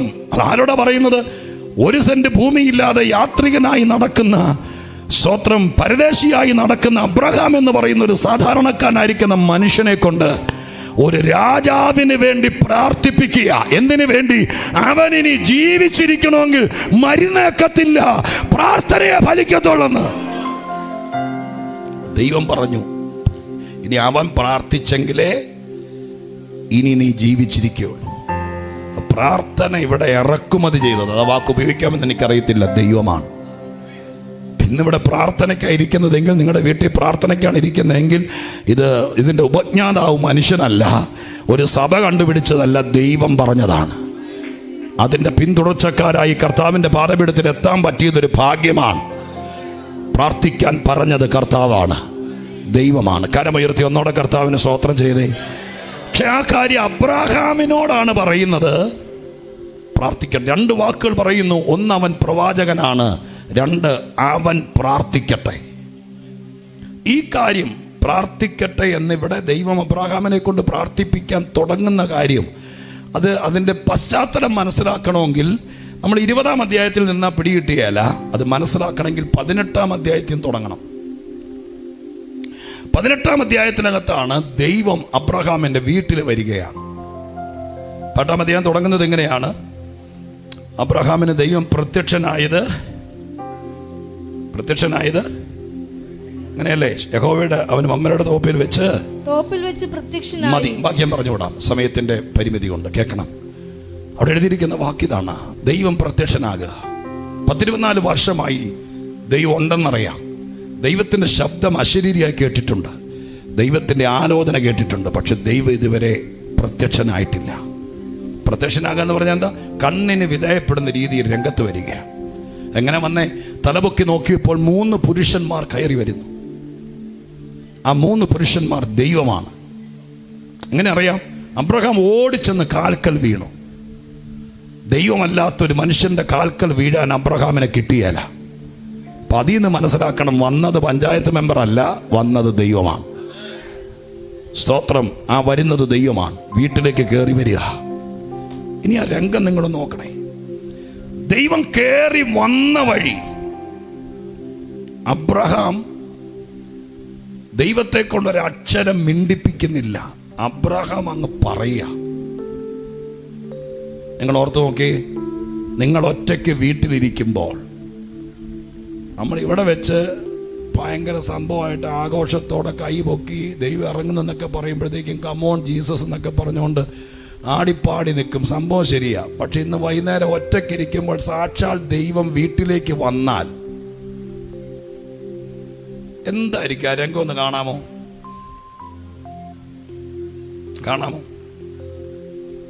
എനിക്ക് തോന്നുന്നില്ല നമ്മൾ ഇവിടെ വെച്ച് കാണിക്കുന്ന വെപ്രാളമൊന്നും അന്നേരം കാണിക്കുമെന്ന്. സാക്ഷാൽ ദൈവം ഞാൻ സാധാരണ കാണാറുണ്ട്. ഞാനത് എന്നെ ഇച്ചിരി ഒതുക്കി പറയുക കേട്ടോ. ഞാൻ നിങ്ങൾക്കത് മനസ്സിലാക്കാൻ വേണ്ടി പറയുക. ഞാനൊരു ദൈവത്തിൻ്റെ ദാസൻ മാത്രമാണ്. ഈ ടി വിയിലൊക്കെ ഉള്ളതുകൊണ്ട് ചില സ്ഥലങ്ങളിലൊക്കെ പ്രസംഗിക്കാൻ പോകുമ്പോൾ, ചില ഗ്രാമീണ സ്ഥലങ്ങളിലൊക്കെ പ്രസംഗിക്കാൻ പോകുമ്പോൾ, അപ്പോൾ ഒരു ദിവസം ഞാൻ ഓർക്കുന്നൊരു അമ്മയും മോളും കൂടെ സ്തോത്രം പ്രസംഗം കഴിഞ്ഞ് ഇറങ്ങി വരുമ്പോൾ എന്നെ കാണാൻ വേണ്ടി വന്നു. അപ്പം എൻ്റെ മുമ്പിൽ വന്ന് നിന്നപ്പോഴത്തേക്ക് ഈ അമ്മയുടെ ശ്വാസം വിലങ്ങിപ്പോയി. അമ്മ ഇങ്ങനെ നിപ്പ് നിന്നിട്ട് ഞാനും ഓർത്ത് എന്നാ പറ്റിയെന്ന്. അപ്പോൾ ഈ അമ്മയെന്ന് വിളിച്ചു. അപ്പോൾ അന്നേരം ഈ കൊച്ചു പറയുക, ടി വിയിൽ എപ്പോഴും പാസ്റ്റങ്ങളെ കാണും, അമ്മയ്ക്ക് ഭയങ്കര ഇഷ്ടമാണ്, ഞങ്ങൾ ഇത്രയും ദൂരെ നിന്ന് വന്നതാ, പാസ്റ്റർ കണ്ടപ്പോഴുള്ള ആ വല്ലാത്മയം കൊണ്ട് അമ്മയ്ക്ക് അങ്ങനെ ആയിപ്പോയതാണ്. ഉണക്കയായ എന്നെ വലിയ ഗ്ലാമറില്ലാത്ത എന്നെ കണ്ടപ്പോൾ ശ്വാസം വിലങ്ങിയെങ്കിൽ ദൈവത്തെ കണ്ട സ്തോത്രം. നിങ്ങൾ ഓർത്ത് നോക്കി, വചനം പ്രസംഗിക്കുന്ന നമ്മളെ കണ്ടപ്പോഴത്തേക്കും കണ്ണ് തള്ളിപ്പോയി. അപ്പൊ സാക്ഷാൽ ഉടയവനെ കണ്ടാൽ എനിക്ക് തോന്നുന്നില്ല നമ്മൾ മിക്കവാറും സ്തോത്രം ഹല്ലേലൂയ. അബ്രഹാം അബ്രഹാം പക്ഷെ ദൈവം വന്നപ്പോൾ തന്നെ ദൈവത്തോട് പറയുന്നു, ഈ മരത്തിൻ്റെ ചോട്ടിലേക്ക് ഇരിക്കുക, ഞാൻ ഇച്ചിരി വെള്ളം കൊണ്ടുവന്ന് കാല് കഴുകാം, ഒരു മുറി അപ്പം കൊണ്ടുവരാം, വിശപ്പടക്കിയിട്ട് പോകാം. ഇതിനായിട്ടല്ലേ ഇപ്പം അടിയൻ്റെ വീട്ടിലേക്ക് കയറി വന്നത്. ഒറ്റ ശ്വാസത്തിൽ ദൈവത്തെ കയ്യിൽ കിട്ടിയപ്പോൾ എന്ത് കിട്ടുമെന്നല്ല, എന്ത് കൊടുക്കാം. മനസ്സിലായോ? നമ്മളാണ് അബ്രഹാം ഒരു മലയാളിയാണെങ്കിൽ മിക്കവാറും സംഭവിക്കാൻ പോകുന്ന ഞാനിങ്ങനെ ഊഹിക്കാറുണ്ട്. ദൈവത്തെ പിടിച്ച മരത്തിൻ്റെ ചോട്ടി പറ്റിയ കെട്ടിയിട്ടിട്ട് പറയും, 24 കൊല്ലമായിട്ട് തരാന്ന് പറഞ്ഞു, ഇന്ന് തന്നിട്ടേ വിടുവോളൂ എന്ന് പറഞ്ഞ് അല്ലേ? നമ്മുടെ ആൾക്കാർ നമ്മോട് പറയാറില്ലേ, പിടിച്ചു വെച്ച് പ്രാർത്ഥിച്ചോളണം. ആരെയാ പിടിക്കണ്ടേ? അപ്പൊ അതുകൊണ്ട് മിക്കവാറും നമ്മുടെ ഒന്നും വീട്ടിലേക്ക് വരികയല്ല ദൈവം, തിരിച്ചു വിടുകയല്ല, പിടിച്ചു വെക്കും. പക്ഷെ അബ്രഹാമൻ കട്ടിപടി പറഞ്ഞ്, ഇങ്ങോട്ട് ഇരിക്കേ, എനിക്ക് കൊച്ചിനെ തന്നില്ലെന്നോ, 24 കൊല്ലം എന്നെ നടത്തിയെന്നോ, എന്നെ മെനക്കെടുത്തിയെന്നോ, പണ്ടത്തെ എൻ്റെ കച്ചവടമൊക്കെ വിട്ടിട്ട് ഇറങ്ങാൻ പറഞ്ഞിട്ട് ഇത്രയും നാളായിട്ട് ഒരു സെന്റ് ഭൂമി തന്നില്ലെന്നോ, അല്ലെങ്കിൽ ലോത്തിന് മക്കളെ കൊടുത്തു എനിക്ക് കിട്ടിയില്ലെന്നോ, അവൻ്റെ പിള്ളേരെ കെട്ടിച്ചു, കല്യാണം എൻഗേജ്മെന്റ് കഴിഞ്ഞ് മരുമക്കളുമായിട്ട് നടക്കുക. ഒന്നും നിങ്ങൾക്ക് അറിയില്ലേ? 19-ാം അധ്യായത്തിനകത്ത് ലോത്തിന്റെ പിള്ളേരുടെ കല്യാണം കഴിഞ്ഞിട്ട് എൻഗേജ്മെന്റ് കഴിഞ്ഞുകൊണ്ടല്ലേ മരുമക്കൾ എന്ന് പറഞ്ഞിട്ടില്ലേ അവിടെ? നിങ്ങളുടെ 23-ാം സങ്കീർത്തനം മാത്രം വായിക്കുന്നവരാൻ തോന്നുന്നു. അപ്പൊ അവന്റെ കൂടെ ഇറങ്ങിയവന്റെ കൊച്ചിന്റെ എൻഗേജ്മെന്റ് നടന്നിട്ടും എനിക്ക് ഇതുവരെ തരാന്ന് പറഞ്ഞ സന്തതിയെ തന്നിട്ടില്ല. ആ പരാതി ഒന്നും ഇവിടെ കാണിക്കുന്നില്ല. ആരാധിക്കുന്നവരോട് പറയാം, ആരാധനയ്ക്കകത്ത് ഇതൊന്നും ചോദിക്കരുത്. ദൈവം ഇറങ്ങി വരുമ്പോൾ എനിക്കത് തന്നില്ലല്ലോ, ഇതൊന്നും മുഖം വീർപ്പിച്ച് കാണിക്കരുത്. സ്വർഗീയ സാന്നിധ്യം ഇറങ്ങുമ്പോൾ ദൈവം നമ്മുടെ യോഗത്തിൽ ഇറങ്ങി എന്ന് കണ്ടാൽ സ്തോത്രം, ഹല്ലേലൂയ. ലോത്തിന് പിള്ളേരെ കൊടുത്തു, എൻ്റെ ചേച്ചിക്ക് സ്തോത്രം, കൊച്ചിന് IELTS പാസ്സായി എന്നൊന്നും പറഞ്ഞ് പുറകിലേക്ക് മാറി നിന്ന് മുഖം വീർപ്പിച്ച് നിന്നാൽ നീ അവിടെ ലോത്തിന്റെ ഭാര്യയെ പോലെ ഉപ്പുതൂണായി നിൽക്കത്തുള്ളൂ. ഇതൊന്നും ഓർക്കരുത്. നിന്റെ ശരീരത്തിന്റെ വേദനയോ നിന്റെ ക്ഷീണമോ, നീ ഒറ്റപ്പെട്ട ആരാധനയ്ക്ക് വരുന്നതോ, സഭായോഗത്തിന് പോയതിന്റെ പേരിൽ നിന്നെ തല്ലിയതോ, ഇതൊന്നും ഓർത്തേക്കരുത്. ഇതൊന്നും ഓർക്കാതെ ദൈവത്തോട് പറയണോ, എന്റെ ചങ്കെടുത്താണെങ്കിലും തരാം, അത്രയ്ക്ക് സ്നേഹമുണ്ട്, ഇങ്ങോട്ടിരിക്ക. അതിന്റെ പേര് ആരാധന. ഹല്ലേലൂയ. കൊടുക്ക വാങ്ങലല്ല, കൊടുക്കല. മനസ്സിലായോ? ഹല്ലേലൂയ. എന്നാ കിട്ടിയാലും കിട്ടിയില്ലെങ്കിലും എന്നെ സ്നേഹിച്ചവൻ എൻ്റെ കയ്യിൽ കിട്ടിയിരിക്കുക. ഞങ്ങളുടെ കൊച്ചു നാട്ടിൽ വന്നിരിക്കുക. ഞങ്ങളുടെ ചൂടുള്ള ഹോളിനകത്ത് എൻ്റെ ദൈവം ഇറങ്ങി വന്നിരിക്കുക. കണ്ണുകൊണ്ട് കാണാൻ കഴിയില്ലെങ്കിലും ഞങ്ങൾ ഞായറാഴ്ച 10 പേര് കൂടുമ്പോൾ, നാളെ ഞായറാഴ്ചയാ, നിങ്ങൾ സഭായോഗം നടത്തുന്നവരാണെങ്കിൽ, നിങ്ങൾ യോഗത്തിന് വരുന്നവരാണെങ്കിൽ നിങ്ങളുടെ മനസ്സിൽ ഇതേ കാണാവൂ. ഞങ്ങളുടെ ഈ ചൂടേറിയ അന്തരീക്ഷത്തിലേക്ക് സ്വർഗം വിട്ടിറങ്ങി വന്നിരിക്കുക. ഞങ്ങൾക്കൊന്നും ചോദിക്കാനില്ല, ഞങ്ങൾ തരാം. എന്നാ തരാന്ന് പറഞ്ഞത്? ഒരു മുറി അപ്പം തരാം. ഒരു മുറി അപ്പം കൊണ്ടുവന്നപ്പോഴെത്രയാ കൊണ്ടുവന്നേ? 3 ഇടങ്ങഴി മാവിന്റെ അപ്പം. അയ്യോ, 3 ഇടങ്ങഴി മാവിന്റെ അപ്പം എന്ന് പറഞ്ഞ അമ്മമാർക്ക് അറിയാമോ എത്രയാന്ന്? ഒരിടങ്ങഴി 4 നാഴിയാ. ശരിയാണോ? ശരിയാണോ? ആണ്. 3 ഇടങ്ങഴി എന്ന് പറയുമ്പോ 12. ഒരു മാമോദിസയ്ക്കുള്ള അപ്പമുണ്ട് അല്ലേ? മാമോദിസയ്ക്ക് കല്യാണത്തോളം വരില്ലല്ലോ. മാമോദിസ ഒന്നും മുങ്ങാതെയാണോ അങ്ങ് പോകുന്നേ? ഒരു കൊച്ചു അത്ര അപ്പമുണ്ട്. കൊടുക്കാന്ന് പറഞ്ഞതൊരു മുറി. മലയാളിയും അബ്രഹാമും തമ്മിലുള്ള അടുത്ത വ്യത്യാസം അത്. മലയാളി യോഗത്തിനിടയിൽ വെച്ച് പറയും, മൊത്തം ഞാൻ തന്നേക്കാം. കൊടുക്കുമ്പോൾ ഒരു മുറി കൊടുക്കും. പക്ഷെ അബ്രഹാം പറഞ്ഞപ്പോ പറഞ്ഞു, ഒരു മുറി തരാം. കൊടുത്തപ്പോ 3 ഇടങ്ങഴി കൊടുത്തു. അങ്ങനെ വേണം കൊടുക്കാൻ. സ്തോത്രം, ഹല്ലേലൂയ. എനിക്കത് മനസ്സിലാകാത്ത ഒരു തിയോളജിയാ. വിശപ്പടക്കിയിട്ട് പോകാം. ആരോടായി പറയുന്നത്? സ്തോത്രം. വിശപ്പടക്കിയിട്ട് പോകാം എന്ന് ദൈവത്തോട്. അപ്പൊ ദൈവം പറഞ്ഞു, എന്തോ മണ്ടനാടാ നീ, ഞാൻ നിന്റെ പൊറോട്ടയും ദോശയും തിന്നാൻ വന്നാണോ? ഞാൻ ദൈവമല്ലേ എന്ന് വല്ലതും പറഞ്ഞോ? ഇല്ല. അതിനർത്ഥം നിങ്ങൾക്കറിയാമോ? ഞാൻ ദൈവത്തോട് ചോദിച്ചു, ഈ ഭാഗം ഞാൻ വേദോത്സവം വായിക്കുമ്പോൾ ചോദിച്ചും പറഞ്ഞാൽ വായിക്കുന്നേ. ഞാൻ ദൈവത്തോട് പറഞ്ഞു, നിങ്ങൾ ചിന്തിച്ചേ, അബ്രഹാമിന്റെ കൂടാരത്തിനകത്ത് കൽച്ചട്ടിക്കകത്ത് കാളയിറച്ചി വേവുന്നത് വരെയും മരത്തിന്റെ ചോട്ടിൽ കാത്തിരിക്കുന്ന ദൈവത്തെ നിങ്ങൾക്ക് ഒരു സെക്കൻഡ് കാണാമോ?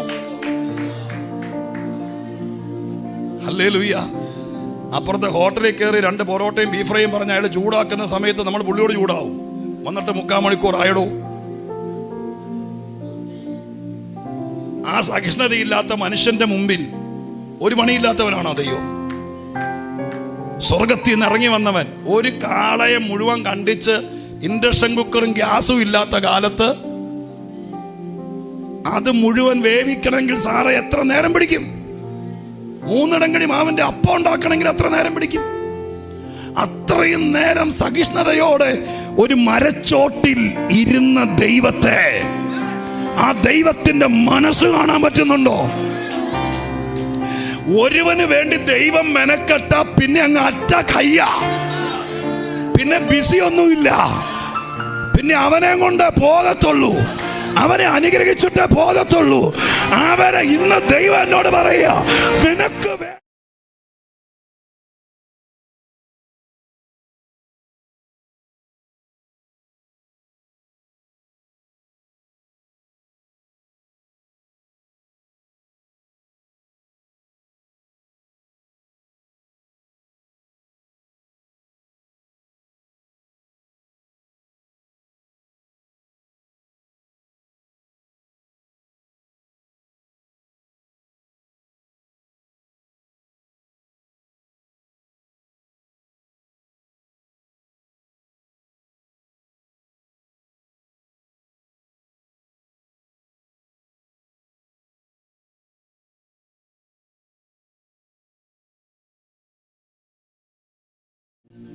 നമുക്കതങ്ങ് ദൈവം എന്നൊക്കെ പറയുമ്പോൾ നമുക്കങ്ങ് ദഹിക്കുന്നില്ലെന്ന് തോന്നുന്നു. അത് വലിയ പിന്നെ ആരാന്ന് പറ.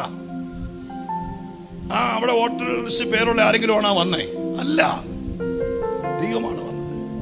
ദൈവം ഒരു മനുഷ്യന്റെ വീട്ടിൽ വന്ന് മരത്തിന്റെ ചോട്ടിലിരുന്ന് ആഹാരം കഴിച്ചെന്ന് പറയുന്നത് യുക്തിവാദികളൊന്നും സമ്മതിക്കുകയല്ല. അത്ര സിമ്പിളാ ദൈവം. വേണ്ടി വന്നാൽ അത്ര സിമ്പിളാ ദൈവം.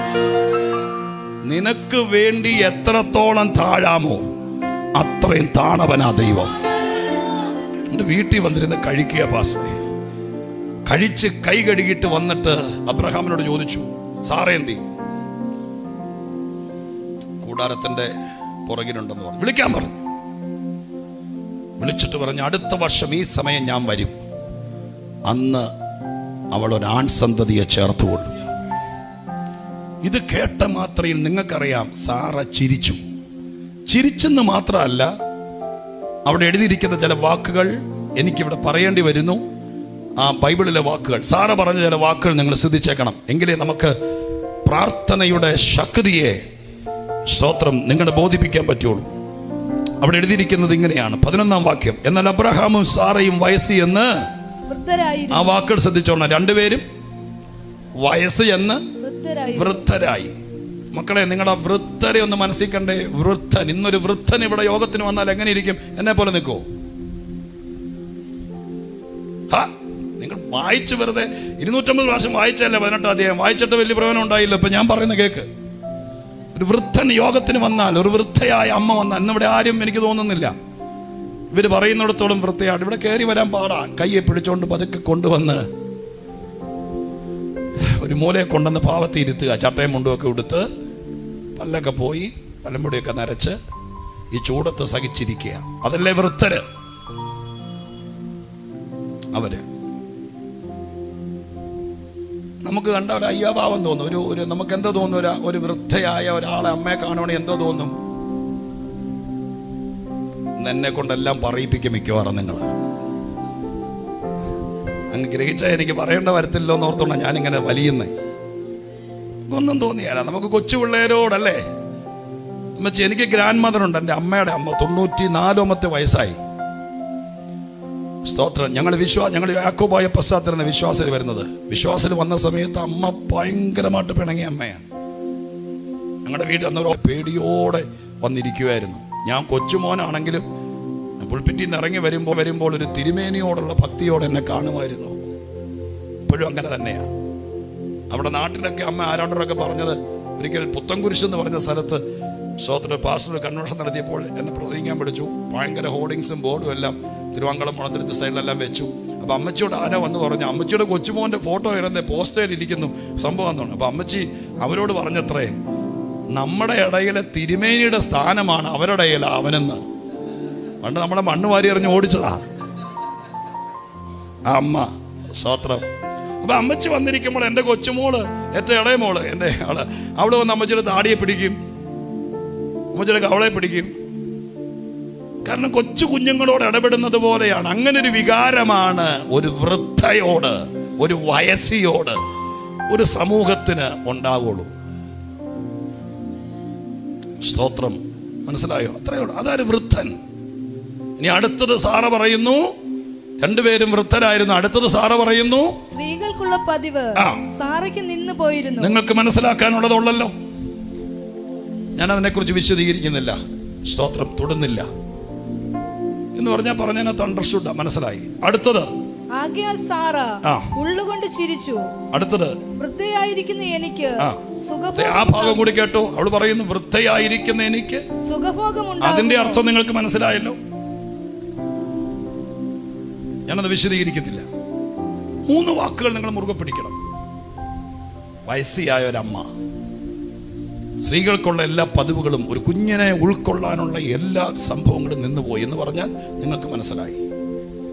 സുഖഭോഗം, ഒരു പുരുഷന്റെ കൂടെ ഒരു തലമുറയെ ജനിപ്പിക്കാനുള്ള, എന്നാ പറയുന്നത് ഞാൻ പറയുന്നില്ല, സ്വത്രം, ഇതെല്ലാം നിന്നുപോയി. അതാണ് സാറ. ദൈവം പെട്ടെന്ന് പറഞ്ഞ് അങ്ങനെയൊന്നും പറയരുത്, ദൈവത്തിന് കഴിയാത്ത കാര്യമുണ്ടോ എന്ന് പറഞ്ഞ് ആ സംഭവം തീരുകയാണ് 15-ാം വാക്യത്തിൽ. 16-ാം വാക്യം മുതൽ 19-ാം അധ്യായത്തിന്റെ 38-ാം വാക്യം വരെ പിന്നെ അവരുടെ കാര്യമല്ല പറയുന്നത്, സോദോം ഗോമോറയുടെ വിഷയമാണ്. അപ്പോ ഈ വിഷയം പഠിക്കാൻ വേണ്ടി 15-ാം വാക്യം മുതൽ 16-ാം വാക്യം മുതൽ 19-38 വരെ മനസ്സുകൊണ്ടൊരു ബ്രാക്കറ്റിലിടണം. ആ വിഷയം ഇപ്പൊ എടുക്കരുത്, അതങ്ങ് പതുക്കെ കമ്പ്യൂട്ടറിനകത്ത് കൈകാര്യം ചെയ്യുന്ന ആൾക്കാർക്കില്ല, അത്രയും ഭാഗം മാത്രം വലിച്ചെടുത്ത് വേറെ സ്ഥലത്തേക്ക് ഇടാം. അല്ലേ? ഒന്നും അറിയില്ല എൻ്റെ ദൈവമേ. അത്ര ഇട്ടിട്ട് പിന്നെ അതങ്ങ് മാറി, പിന്നെ അങ്ങ് ജോയിൻ ചെയ്യണം. 20-ന്റെ 1-ഉം 18-ന്റെ 15-ഉം കൂടെ. അങ്ങനെ കിട്ടുമ്പോൾ മനസ്സിലാക്കുന്നത് ദൈവം അങ്ങ് പോയി. ദൈവം അങ്ങ് പോയി കഴിഞ്ഞപ്പോൾ 20-ാം അധ്യായം തുടങ്ങുന്നു. 20-ാം അധ്യായം തുടങ്ങുന്നത് എങ്ങനെയാ? അനന്തരം. ഏതിനനന്തരം? ഈ ദൈവം വന്ന് മമ്രയുടെ തോപ്പിൽ പാർക്കുക. അവിടെ ദൈവം വന്ന് പോയി കഴിഞ്ഞപ്പോൾ അബ്രഹാം അവിടെ നിന്ന് തെക്കോട്ട് യാത്ര പുറപ്പെട്ട് കാദേശിന് സൂര്യനും മധ്യ കുടിയിരുന്നത് ഹെരാരിൽ പരദേശിയായി പാർത്തു. നോക്കൂ, ദൈവം വന്ന് പോയി കഴിഞ്ഞപ്പോൾ ഒരു സംഭവം നടന്നു. മമ്രയുടെ തോപ്പിൽ നിന്ന് അവരിറങ്ങി എന്ന് പറഞ്ഞാൽ മനസ്സിലായോ? അതൊരു പാട്ടപ്പറമ്പ. മമ്ര എന്ന് പറയുന്ന പുള്ളി ഒരു ജന്മിയ, ഔദാര്യമാനസന. അദ്ദേഹത്തിന്റെ ഒരു ഔദാര്യത്തിന് എത്ര നാളാന്ന് എനിക്ക് കണക്കൂട്ടിയെടുക്കാൻ പറ്റുമായിരിക്കും, പക്ഷെ ഞാൻ കണക്കൂട്ടിയിട്ടില്ല. കുറെ നാളായിട്ട് ഈ മമ്രയുടെ തോപ്പിൽ, പച്ചയ്ക്ക് പറഞ്ഞാൽ മലയാളിയുടെ ഭാഷയിൽ പറഞ്ഞാൽ പാട്ടപ്പറമ്പിൽ കിടക്കുക. ദൈവം പറഞ്ഞില്ല, എടാ ഇവിടെ കിടന്ന പിള്ളേരൊന്നും ഉണ്ടാകത്തില്ല, എൻ്റെ പേരിൽ ഇവിടെ നിന്ന് എങ്ങനെയെങ്കിലും മാറാൻ നോക്കുന്ന പറഞ്ഞില്ല. പക്ഷേ ദൈവത്തിൻ്റെ ഓരോ എൻകൗണ്ടറും കഴിയുമ്പോൾ ഒരു ഗംഭീര മാറ്റം ഉണ്ടായിരിക്കും. സ്വർഗം പറയുന്നു, ചില പ്രാർത്ഥനകൾ, ചില ദിവസങ്ങൾ, ചില കൂടിക്കാഴ്ചകൾ നമ്മുടെ പ്രോഗ്രാമുകളെ തിരുത്തും, നമ്മുടെ സെറ്റിൽമെന്റുകളെ മാറ്റും. ഇത്രയും നാളും അവിടെ നിന്ന് ഇറങ്ങാൻ പറ്റുന്നില്ല. എത്രയോ പേർ ഇന്ന് ഇതിനകത്ത് കാണും, ഒന്ന് മാറണമെന്ന് ആഗ്രഹിച്ചിട്ട് പറ്റുന്നില്ല. എങ്ങോട്ട് പോകാനാ? ആര് സ്വീകരിക്കാനാ? എന്താ മുമ്പിലൊരു വഴി? പക്ഷെ ദൈവം നിന്റെ വീട് വിസിറ്റ് ചെയ്താൽ, ദൈവം നിന്റെ സഭ വിസിറ്റ് ചെയ്താൽ, അത് കഴിയുമ്പോൾ നീ വിചാരിക്കാത്ത രീതിയിൽ നിനക്കൊരു മാറ്റം, നിന്റെ സെറ്റിൽമെന്റിന് ഒരു മാറ്റം ഉണ്ടാകും. പാട്ടപ്പറമ്പിൽ നിന്ന് ഇറങ്ങാൻ പോവുക. ആരോടാന്ന് എനിക്കറിയാം. എനിക്കറിയില്ല. ചിലപ്പോൾ സഭയോടായിരിക്കും. പക്ഷെ സ്വർഗം പറയുന്നു, പാട്ടപ്പറമ്പിൽ നിന്ന് സ്വർഗം നിന്നെ പുറത്തു കൊണ്ടുവരാൻ പോകാ. ദൈവം അത് ചെയ്യും, ദൈവം അത് ചെയ്യും. അതിന് ലോട്ടറി അടിക്കണ്ട, അതിന് നിന്റെ കൊച്ചു വിദേശത്ത് പോകണ്ട, ആരും നിനക്ക് വിസിറ്റിംഗ് വിസ എടുത്തു തരണ്ട.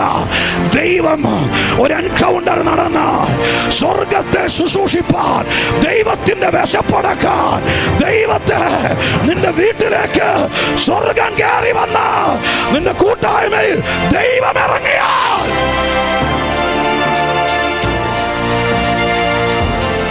അത് കഴിയുമ്പോൾ ഒരു മാറ്റം ദൈവം ഒരുക്കുക, ഒരു മാറ്റം ദൈവം ഒരുക്കുക. സ്വർഗം പറയുന്നു, ദൈവം കയറി. അത് കഴിയുമ്പോൾ മമ്മറയുടെ തോപ്പിൽ നിന്ന് ഇറക്കി ദൈവം. അഡ്രസ് മാറുക. കർത്താവ് പറയുന്നു, നിന്റെ അഡ്രസ് മാറുക, നിന്റെ സർവേ നമ്പർ മാറ്റുക. ഹല്ലേലൂയ. ഇത്രയും നാളൊരു കത്ത് വരുന്നെങ്കിൽ ഗ്ലാഡ്സൺ പാസ്റ്റർ എങ്ങനെയായിരിക്കും?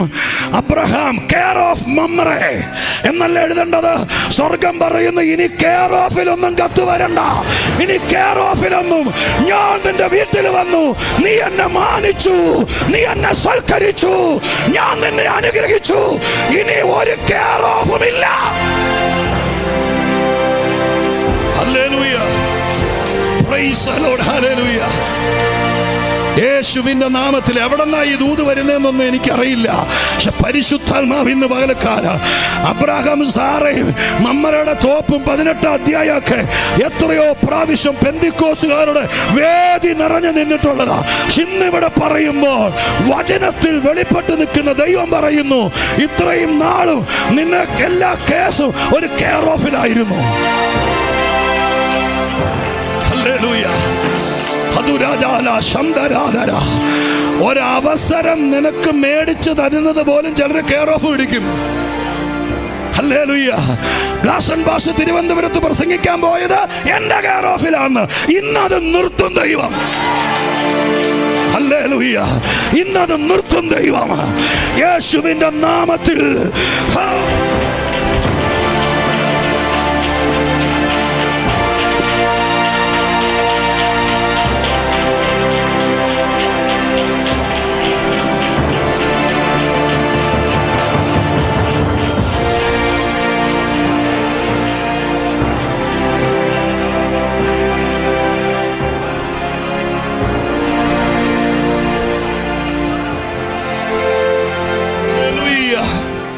ഹല്ലേലൂയ. ഹല്ലേലൂയ. ഞാൻ ആ വാക്ക് പറയുമ്പോൾ എൻ്റെ ഹൃദയത്തിൽ വെടിയുണ്ട കയറിയതുപോലെ. കാരണം പെട്ടെന്ന് ദൈവം എന്നെ ഓർപ്പിക്കുകയായിരുന്നു. ഞാൻ പറഞ്ഞല്ലോ, നിങ്ങളോട് പ്രസംഗിക്കുമ്പോൾ ദൈവം എന്നോട് ഇടപെടുകയാണ്. സ്തോത്രം. എത്രയോ കാലം കേരളത്തിലെ പ്രസിദ്ധരായ പലരുടെ കെയർ ഓഫിൽ സ്തോത്രം പ്രസംഗവേദികളിൽ നിന്നിട്ടുള്ള ഒരാളാണ് ഞാൻ. അതെല്ലാം അവരെയൊന്നും മറക്കാതെ സ്നേഹത്തോടെ ഓർക്കുന്നു. ഷാജി എമ്പോളിനെ നേരിട്ടൊരു പ്രസംഗത്തിൽ വിളിക്കാൻ അത്രയ്ക്കൊന്നും ഞാനില്ലായിരുന്നു. സ്തോത്രം. അന്നത്തെ പ്രഭാഷകർ അവർ പലരും, സ്തോത്ര പേര് പറയാൻ ഞാൻ ആഗ്രഹിക്കുന്നില്ല, അവർ ബിസി ആകുമ്പോൾ അവർ തല ഊരാൻ എൻ്റെ പ്രസംഗത്തിൻ്റെ മെച്ചം കൊണ്ടൊന്നും അല്ല സഹോദരൻ. എൻ്റെ ആകെ ഒരു പ്രസംഗമുള്ളൂ, ദൈവം നിങ്ങളുടെ സ്ഥിതി മാറ്റും. അത് ഞാൻ PG വരി സാറിൻ്റെ പുസ്തകത്തിൽ നിന്ന് ഇമ്പോസിഷൻ എഴുതി പഠിച്ചു വെച്ചിരിക്കുന്നതാണ്. എവിടെ പോയാലും ഒറ്റ പ്രസംഗം ഉണ്ടായിരുന്നുള്ളൂ. സത്യം, ഞാൻ കരഞ്ഞോണ്ടാണ് പറയുന്നത്. കെയർ ഓഫ് പൊളിക്കുന്ന ദൈവം.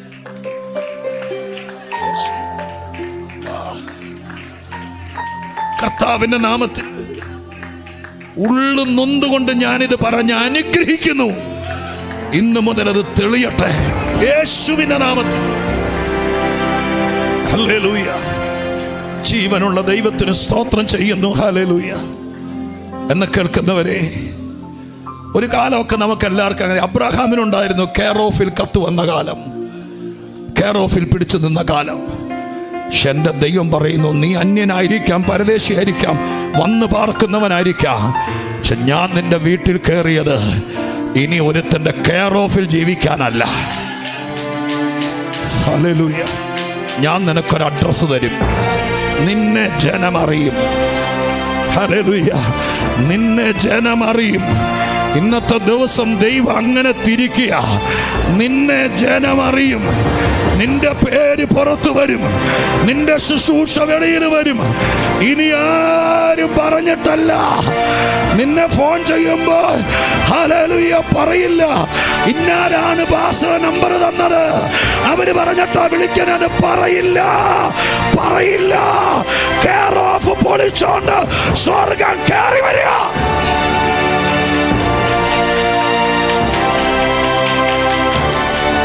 ജീസസ്. ഹല്ലേലൂയ. കേൾക്കുക. ലാസ്റ്റ് വാക്കിലേക്ക് വരിക. ലാസ്റ്റ് വാക്ക്. എങ്ങും എത്തിയില്ല പ്രസംഗം, എനിക്കറിയാം. എങ്ങും എത്തി. സ്തോത്രം. പക്ഷേ ലാസ്റ്റ് വാക്കിലേക്ക് വരിക. ഹല്ലേലൂയ. സ്തോത്രം. അവിടെ നിന്ന് ഇറങ്ങി എവിടെ ചെന്ന് പാർത്തു? പരദേശിയായി. ഇനി ഞാൻ പറയുന്നത് നിങ്ങൾ സാവകാശമായിട്ടൊന്ന് ഇരുന്ന് മനസ്സ് സ്വസ്ഥമായിട്ട് കേട്ടോ. അവിടെ എഴുതിയിരിക്കുന്നു, സാറാ സ്തോത്ര പരദേശിയായി അവിടെ പോയത് ഗെരാറിൽ പോയി പാർത്തു. കേട്ടോളണേ. ഇനി അടുത്തത് വായിച്ചോളണം. 20:2. അബ്രഹാം തന്റെ ഭാര്യയായ സാറയെ കുറിച്ച് അവളെന്റെ പെങ്ങളെന്ന് പറഞ്ഞു. ഗെരാർ രാജാവായ അബിമേലേക്ക് ആളയച്ച് സാറയെ കൊണ്ടുപോയി. അവിടെ നിൽക്ക്. ഗെരാറിൽ ചെന്ന് പാർക്കുക അബ്രഹാമും സാറയും കൂടെ. അവിടെ ചെന്ന് പാർത്തപ്പോൾ അബിമേലേക്ക് രാജാവ്, ചോരത്തിളപ്പുള്ളവൻ, ഈ രാജാവ് ആളയച്ച് സാറയെ കൊണ്ടുപോയെന്ന്. നിങ്ങൾ അബിമേലെക്കിനോട് ചോദിച്ചേ, ഇയാൾക്ക് എന്തിനാണോ ഈ സാധനത്തെ? കാരണം എന്താ? 18ാം അധ്യായത്തിൽ അമ്മമ്മ പറഞ്ഞ എന്താ? ഞാനിവിടെ ഒരു വയസ്സയെ കൊണ്ട് ഇരുത്തിയിട്ടാ പ്രസംഗം തുടങ്ങിയത്. കണ്ടായിരുന്നല്ലോ. പല്ല് കൊഴിഞ്ഞ എൻ്റെ കൊച്ചുമോള് ദാടി പിടിച്ച് കുലുക്കിയ, നീ പച്ചയ്ക്ക് പറയുക, സ്ത്രീകൾക്കുള്ള എല്ലാ സംഭവവും നിന്നുപോയ, ഞാൻ അങ്ങോട്ട് നോക്കുന്നില്ല. സ്വത്ര എല്ലാ സുഖഭോഗവും ഒന്നിനും കൊള്ളിയല്ല. അതല്ലേ പറഞ്ഞതിന്റെ അർത്ഥം. എന്റെ ചോദ്യം, ഈ സാധനത്തെ തനിക്കെന്തിനാടോ? വൈകുന്നേരം 10 രൂപയുടെ കപ്പലിനെയും മേടിച്ചോണ്ട് വർത്താനം പറഞ്ഞിരിക്കാനോ? അതിനാണോ കൊണ്ടോയെ? അതിനായിരിക്കും കൊണ്ടോയെ? അല്ലല്ലോ. നിങ്ങൾക്കറിയാലോ എന്തിനാ കൊണ്ടോയെന്ന്. പെണ്ണുങ്ങളെ കണ്ടിട്ടുള്ള, സ്ത്രീകളെ കണ്ടിട്ടുള്ള, നീ എന്നാ പറയണ്ടേ? എന്റെ കലി തീരുന്നില്ല. ഈ മനുഷ്യൻ ഈ അമ്മച്ചിയെ കൊണ്ടുപോയത് മാനസിക രോഗിയാണോ അബിമേലേക്ക്? അല്ലല്ലോ. അത് ഞാൻ പറഞ്ഞത്. ഇഷ്ടം പോലെ പെണ്ണുങ്ങളെ കണ്ടിട്ടുള്ള മനുഷ്യനാണ്. അയാളെ ഏറെക്കുറെ നമുക്ക് പിടികിട്ടിയല്ലോ പുള്ളി ആരാളെന്ന്. അപ്പൊ അങ്ങനെ ഒരു സംഭവം നടന്നെങ്കിൽ അതിന്റെ പുറകിൽ എന്ത് നടന്നിട്ടുണ്ട്? 18ാം അധ്യായത്തിലെ സാറയല്ല 20ാം അധ്യായത്തിൽ. അങ്ങനെയാണെങ്കിൽ വടി കുത്തിപ്പിടിച്ച് ചട്ടാമൊട്ടെടുത്തൊരു അമ്മയെ ഈ പുള്ളി കൊണ്ടുപോകില്ല. ദൈവം അവിടെ കയറി ഇറങ്ങിയപ്പോ ഇവക്ക് ഭയങ്കര ട്രാൻസ്ഫോർമേഷൻ വന്നു. ഹല്ലേലൂയ. ഇല്ലെങ്കിൽ എനിക്ക് അതിന്റെ യുക്തിയും ഒന്നും എനിക്ക് പിടികിട്ടുന്നില്ല. ഇല്ലെങ്കിൽ എന്റെ സാറെ എന്നെ നെറ്റി വിളിക്ക് നോക്കണ്ട, ഇയാള് കൊണ്ടുപോകില്ല. ഇയാളുടെ നാട്ടിൽ പെണ്ണുങ്ങൾക്ക് ദാരിദ്ര്യമൊന്നുമില്ല. പക്ഷെ കൊണ്ടുപോയെങ്കിൽ ഇവൾ അത്ര സൗന്ദര്യവതിയായിട്ടുണ്ട്. അതുകൊണ്ടാണ് അബ്രഹാം പറഞ്ഞത് പെങ്ങളാന്ന് പറഞ്ഞാ മതി. കാരണം എന്താ? ഗ്ലാമറായി പോയി. ഹല്ലേലൂയ. എന്താ നിങ്ങൾ വിചാരിച്ചത്? ഒരു യോഗത്തിൽ ദൈവം വന്നിട്ട് പോയാൽ, നിന്റെ പ്രാർത്ഥനയിൽ ദൈവം കയറി ഇറങ്ങിയാൽ എന്താ വിചാരിച്ചത്? ഇവിടെ എന്താ വിചാരിച്ചത്?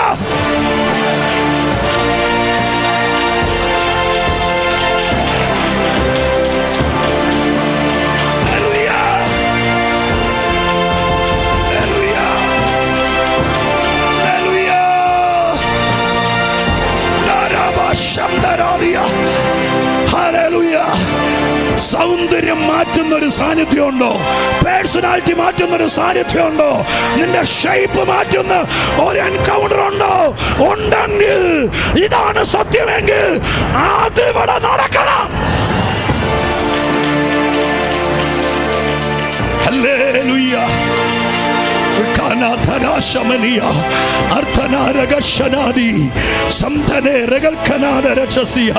ഹല്ലേലൂയ. സാറ അബ്രഹാം അല്ല നമ്മുടെ പ്രസംഗ വിഷയം.